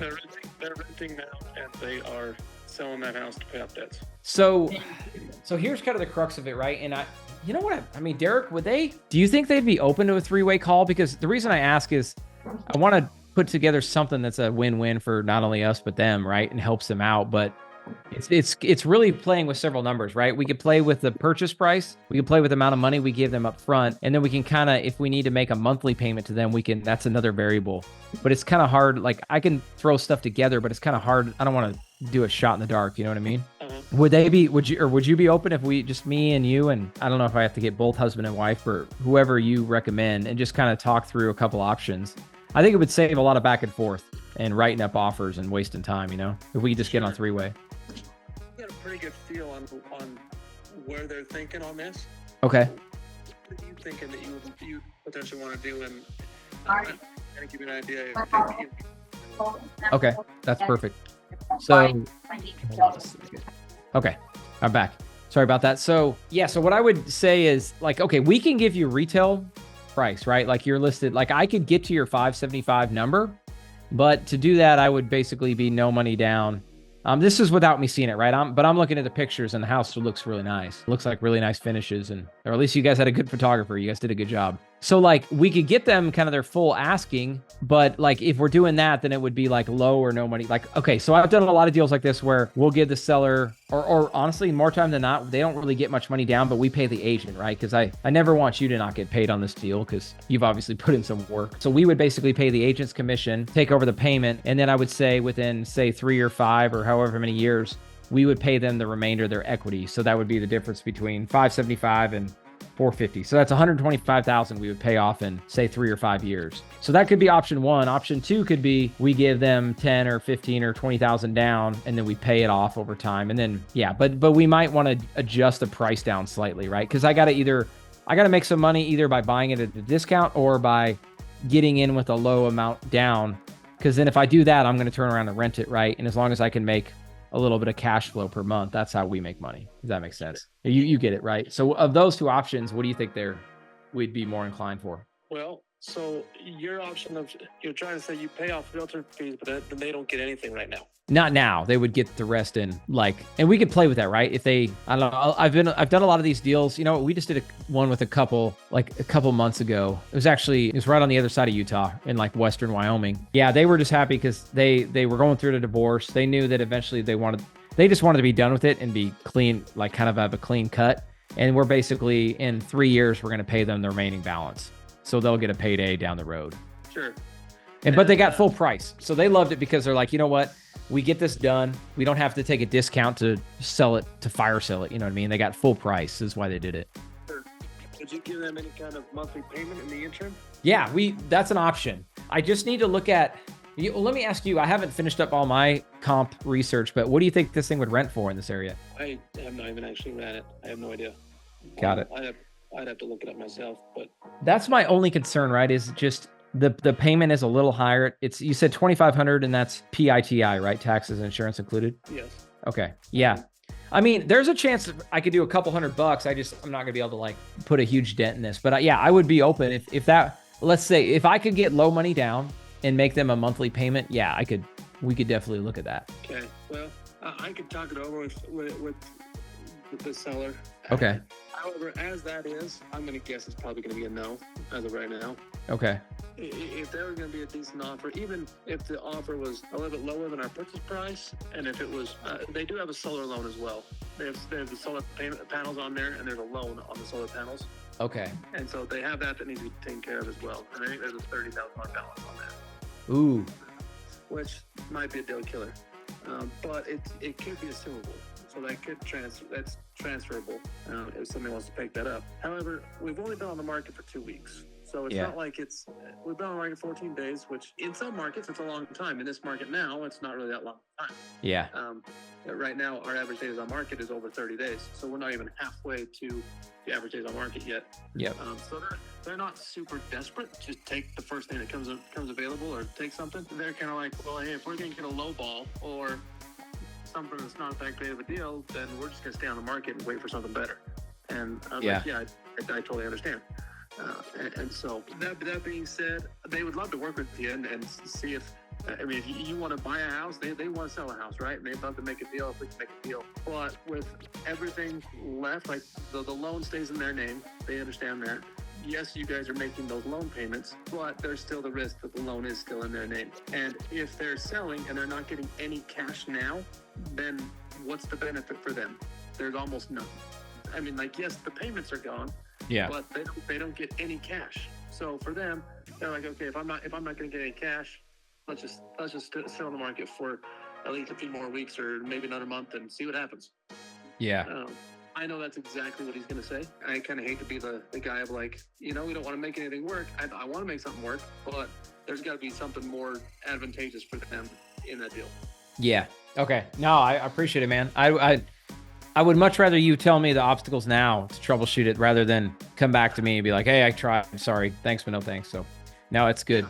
So if you can make something work, we need some cash for the sellers. We need to figure out something with the solar payment. Either pay that off or get that transferred, and then obviously have their monthly payment taken care of. Okay. And the cash for the sellers, we need some kind of a sizable number. If we can have those three things taken care of, then we can probably work something out. Okay. And do you know off the top of your head on the solar, I wonder if the monthly solar payment is that built into the $2,500 a month, or is that in addition? It's in addition.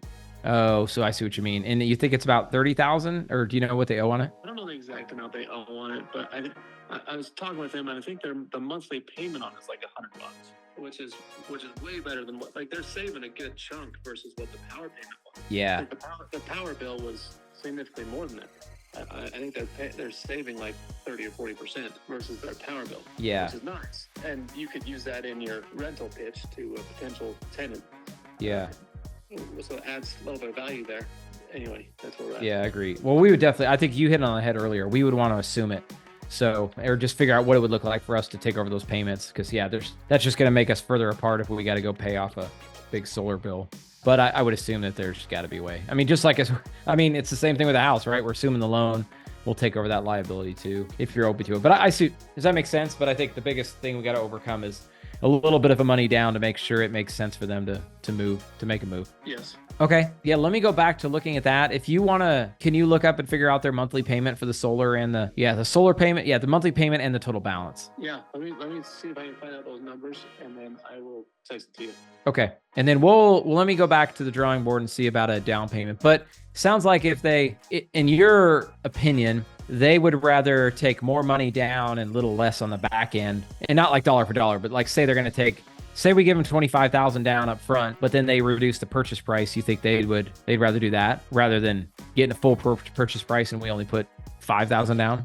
If the solar loan was taken care of, you put that potentially, yeah. If the solar loan, okay. Or or we made sure that they didn't have that liability. Okay.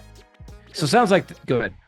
Without a full price buy, because without a full price purchase price or a full price offer with a traditional buyer, like they don't have the cash to just pay off the solar loan. So it's got to be paid off one way or another, right? Oh, got it.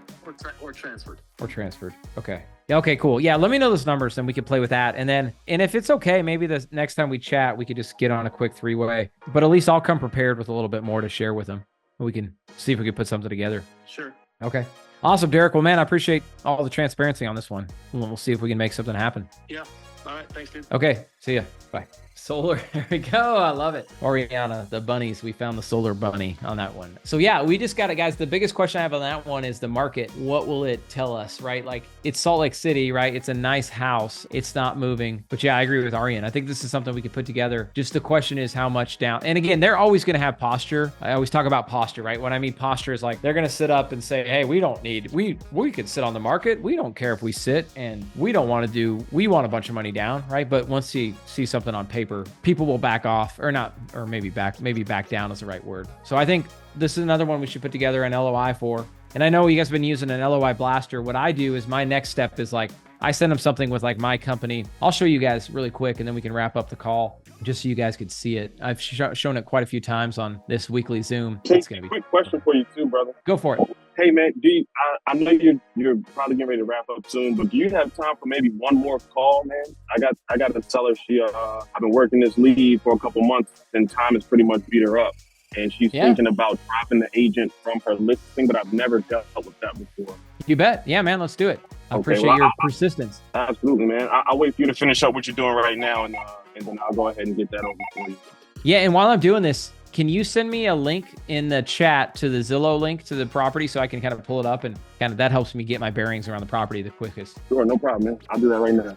You're right, man. No worries. Okay, so guys, really quick, this is what my LOI. So this would be the next step on this, right? Is we send them something with like a low down payment and a high purchase price, and then maybe we give them something. I don't love, guys. I don't like, I was pitching those two options where we give them 25K down and then drop the purchase price. But like, guys, in terms of what we're trying to do with this team, it's a lot easier to dispo a deal that's low money down, because a lot of people are just like, how much money do I need today? Their appreciation will take care of a lot of the other stuff. And we need to figure out the solar part. But anyway, if we just kind of send them this little LOI with a couple options, it should at least get the ball rolling, and then we can get on a call with them. So guys, any other questions on this last deal there in Salt Lake City? Yeah, you're right. Vlad made a good point. Just let them sit. I mean, I meant to make that. I'm glad you reminded me, Vlad. This works a lot better when it's been sitting on the market, but this one's on, to his point, it's only been on the market 14 days.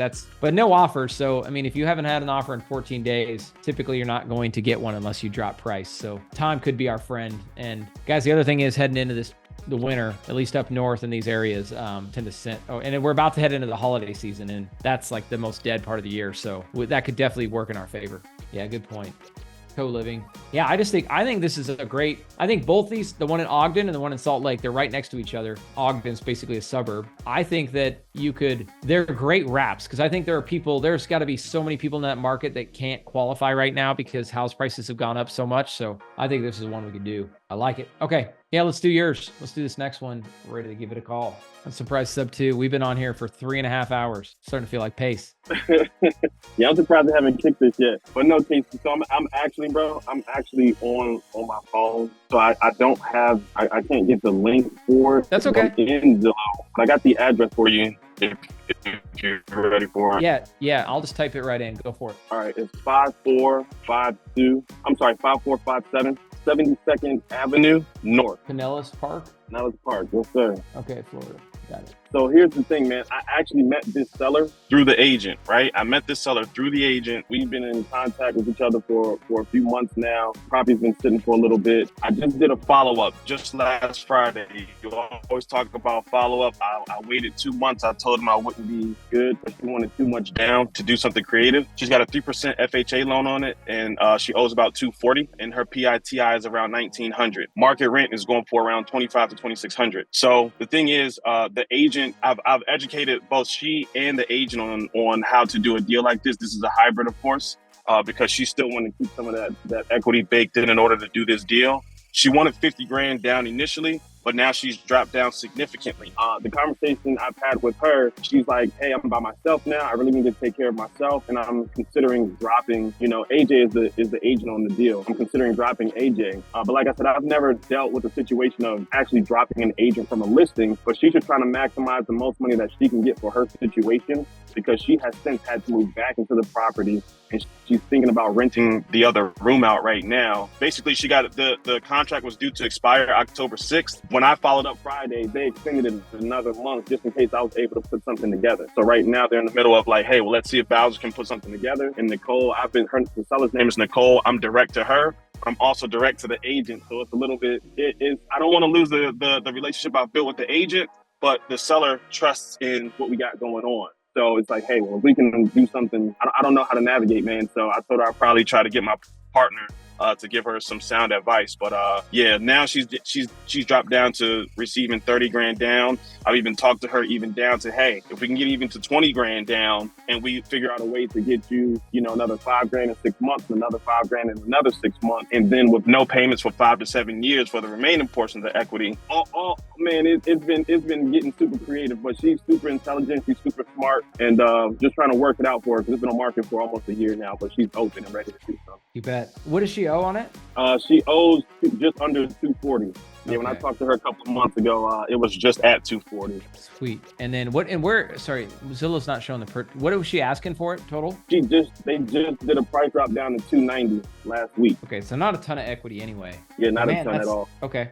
Yeah, I mean, I'll do you have the seller's number? Yep. Yeah, let's do it. I'll try her. Okay. Her number is 603-680-5489. She gets off of work at 3:30, so I wasn't sure we were even going to be on the Zoom this long, but she gets off of work at 3:30, and I was like, hey, I'm going to have my guy call you. So What's her name? her name is Nicole. Hey, Nicole, can you hear me? Yes, sorry. I'm just like driving. All good. No worries. Yeah. I was also just talking to Wayne, but he goes by Bowser. Do you call him Bowser or Wayne? Just depends on the day, huh? Well, Bowser's way more fun, so we're gonna refer to him as Bowser. But anyway, we were just talking about your house here and on 554, 57, trying to help you out. Man, it looks like, I'm sure this one's been a long process, huh? You guys have been on the market for almost a year. That's not fun. Unfortunately, I flip all the time, and unfortunately, I'd be lying if I hadn't said I've had stuff sit for a long time. So it happens for sure. Yeah. I'm gonna jump right in, and actually, I got Bowser. He's like, I'm on like speakerphone, and I got a couple other people listening. Are you okay if you're on speakerphone? Yeah. Okay, cool. Well, anyway, I'd love to help. I think I'm just going to jump right in because I'm going to have to run to another meeting. But I think the biggest thing maybe holding us back is we would love to take over your loan. And I saw if it's an FHA 3% loan, which is awesome. I think the biggest sticking point is the down payment. I just wanted to talk about maybe some flexibility there and getting you more money over time. But I guess, do you need all the money to like maybe go buy another house or reinvest or pay off debt or something? I do need the whole shebang. All the above? Not buying a new house because I'm not in a position right now. Okay. But just like overall with how, my life has gone this past like 5 months, and I've accrued a lot of debt in my credit card that I need that to just get off my body right now because it's literally lingering in my body. Yeah, I hear you. It's just like, and then it just compounds, right? It's like you're trying to sell the house, you want to get the cash out to pay this down, but then it doesn't get paid, and then, yeah, unfortunately, time works against you. But no, I hear you. And is the house vacant, or do you still live in there? I'm living in there right Okay. now. Yeah, I moved in there to kind of like get some of the stuff more cleaned and organized and repaired, for at least for the stuff that I could. Got it. Dude, what is your monthly payment on the house? Right now, Yes. It's 1965, I believe. Nice. 1965. Got it. Okay, close enough. That's good. Okay, because what I'm thinking is like we could help you quickly and take over that payment and at least get that burden, right? I'm sure that's helping, right? Not helping the debt, right? Is having to make that $2,000 a month, right? Because that's where we could help us, right? We could take over the payment, probably as Wayne told you. But the thing is, it's just there's not a whole lot of money in it. Okay, I'll just be really transparent with you, Nicole, because I do this with everybody. So like how the way I make money is if I can buy that house, get into that house with low money down, and then I make my money by doing Airbnb or rentals or whatever, or property management. Not everybody is like me, all right? Everybody makes fun of me. They're like, what do you love about managing property? That sounds terrible. But actually I have a full team now, and we have enough properties that we could do it. So most people don't like it, but we do. So, but the way I make money on this property management is as long as I could charge more than I'm paying you, and I don't have to put too much money into the deal, that's how we make a return on our money. Does that make sense? Yeah. So that's why I just want to explain why our down payment is going to be so low. I'm just wondering, would it make sense for you if it was, even if I could only get you like 5,000 to 10,000 down? I know it's not what you want, but if I could Completely off the table. No, I can't. No. Okay. Yeah, not right now. It's just where I'm standing, and if it takes me a little bit longer and have to rent out the room because I can't get this, I definitely do have to get that off the way pretty soon. So. Got it. Yeah. Well, so it sounds like you're not too motivated, huh? You could just sit on it and not sell it and keep paying the $2,000 a month. I mean, you gotta do what you gotta do. Yeah.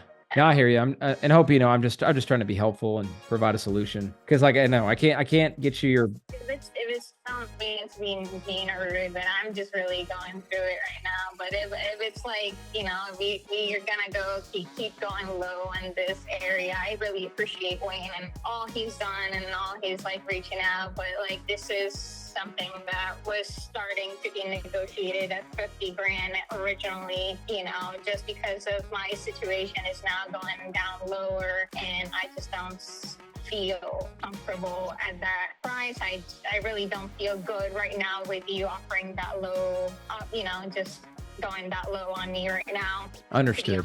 Yeah, no, and I'm not at all trying to make a bad situation worse. I'm just kind of telling you, like, that's where I feel comfortable is that much down. We could, and I'm just saying, like, we could close next week, take over your payments and get you 5 to 10 grand. But I understand if that doesn't work. But I mean, is there a number? But I know, like you said, the 50, and we're nowhere close to that. But I mean, is there a number? Is there 30 grand for sure. 30,000? Okay. Got it. Okay. Well, yeah, let's do this. I'm going to have Wayne. We'll continue to stay in touch.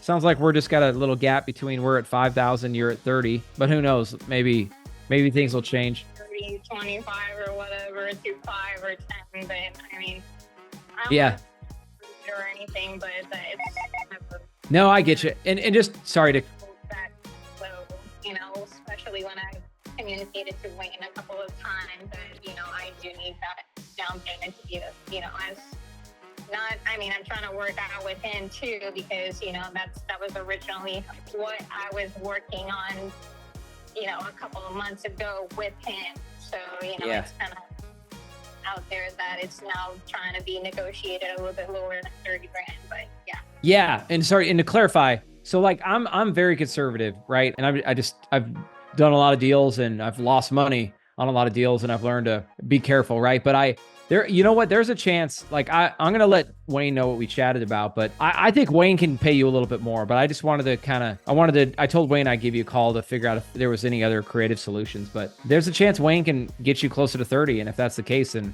sounds like, I mean, if it was 30, would you be ready to move on and him take over your payments and close as soon as you could? For 30, yeah.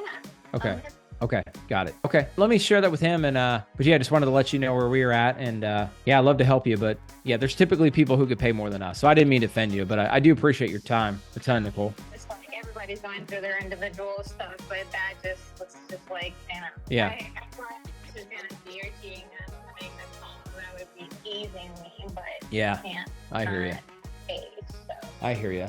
Okay, awesome, Nicole. Well, I'll let Wayne know and follow up. And yeah, I would definitely wish you the best either way. All right, well, Okay. Thank you for the call then. You're welcome. Thanks. Bye. All right, Wayne. Classic. I don't know if I call it good cop, bad cop, but I've had people do that to me before where like they come in and anchor somebody low and all of a sudden they're like, you know what? 20,000 isn't sounding too bad after this guy just offered me 5. You know what I mean? But anyway, I try to backtrack a little bit to still tee you up. Yeah, and I knew that, man, and that's the thing. She man, when I tell you I've been pulling out all the negotiation tactics that I possess, and I feel like I've gotten pretty good at it, but man, everything I pulled out with her, it's mostly just her situation, but it just hasn't lined up with whatever she has going on. But even I told her the other day, I'm like, listen, if you even rent the property out, the money you're trying to get down, that problem is still going to be there. Like, it's still going to be there, still going to be present. So, you know, what are you really resolving by trying to just squeeze that much out? And like I said, at first it was at 50 grand, but, you know, gotten her down pretty low.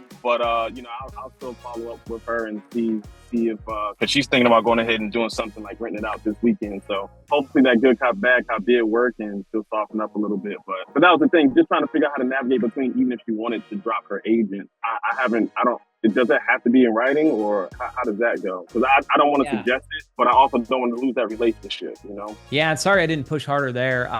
Here's what I do, Wayne. I would focus on just getting the terms right and be like, and then you just go to the agent, be like, hey, I've been working this for so long and this is just where it's at. Like if you can, typically they'll get out of the way, right? And just be like, hey, I can't put it, if it's 20, like let's say you talk her into 20,000 and she's willing to accept that, just be like, there's no more money in this deal and they could walk. But you know what I mean? Like, but I would try to get a number. Like if you're trying to solve 2 problems and the biggest problem is just solving her problem, it's like the agent problem can be solved later. Right. You know what I mean? Right. Absolutely. So I appreciate it either way, brother. I really do, man. Yeah. Likewise. We're gonna get something going, man. Yeah. I like it, man. We got several of them today that are like, this was by far the most fruitful out of 14 weeks. There's like at least 2 deals in here I really like. So yeah, you've been killing it, man. Shout out to everybody doing No One Left Behind and everybody out there grinding too, man. 27 people hanging around. This is cool, man. Yeah, for sure. All right, guys. Well, we'll wrap up there. Last thing, Ashley made a good point. You probably saw it, Wayne, but like, yeah, her pain is time, and time is going to continue. Is not on her side. So honestly, still keep it a good relationship. I think it's going to circle back, especially if she struggles with tenants. And all right, guys, well, I'm going to wrap up there. Thanks for everybody who hung on here. Hopefully you guys got some value. Man, this was a long one today. Hopefully if anybody is still watching at this point, please, guys, if you can help bring more people on, we typically just go for 2 hours, but if you guys got value, please go share it in the Facebook group, tag me, tag some other people. And yeah, we'll be back next week. And well, I'm going to, and give me some feedback, guys. If you liked it today, maybe share that. You can message me on Facebook, or like I said, better yet, put it like on the sub 2 group so other people see it. But if it was more valuable to have, like today we probably almost had 10 seller calls today. Usually we average like 3 or 4, but students were ready bringing them. We also teed several of them up thanks to the No One Left Behind challenge. All my team there, they teed up 4, 5, 6 calls. So anyway, if you guys could do your job of bringing in deals, I feel like it brings the most energy and most value. So let's do it again next week. And I appreciate you guys. I'll share my link really quick. So last thing I'll do is share problemstoprofits.com, just in case anybody is still watching and sees the transcript. Go to problemstoprofits.com. That's where you guys can go fill out the forms to help us cold call. You can also just see other stuff on my website. If you're watching this like 2 or 3 years down the road and you're like, man, I need help closing a deal, you could contact me there. And yeah, guys, we'll talk next week. See ya.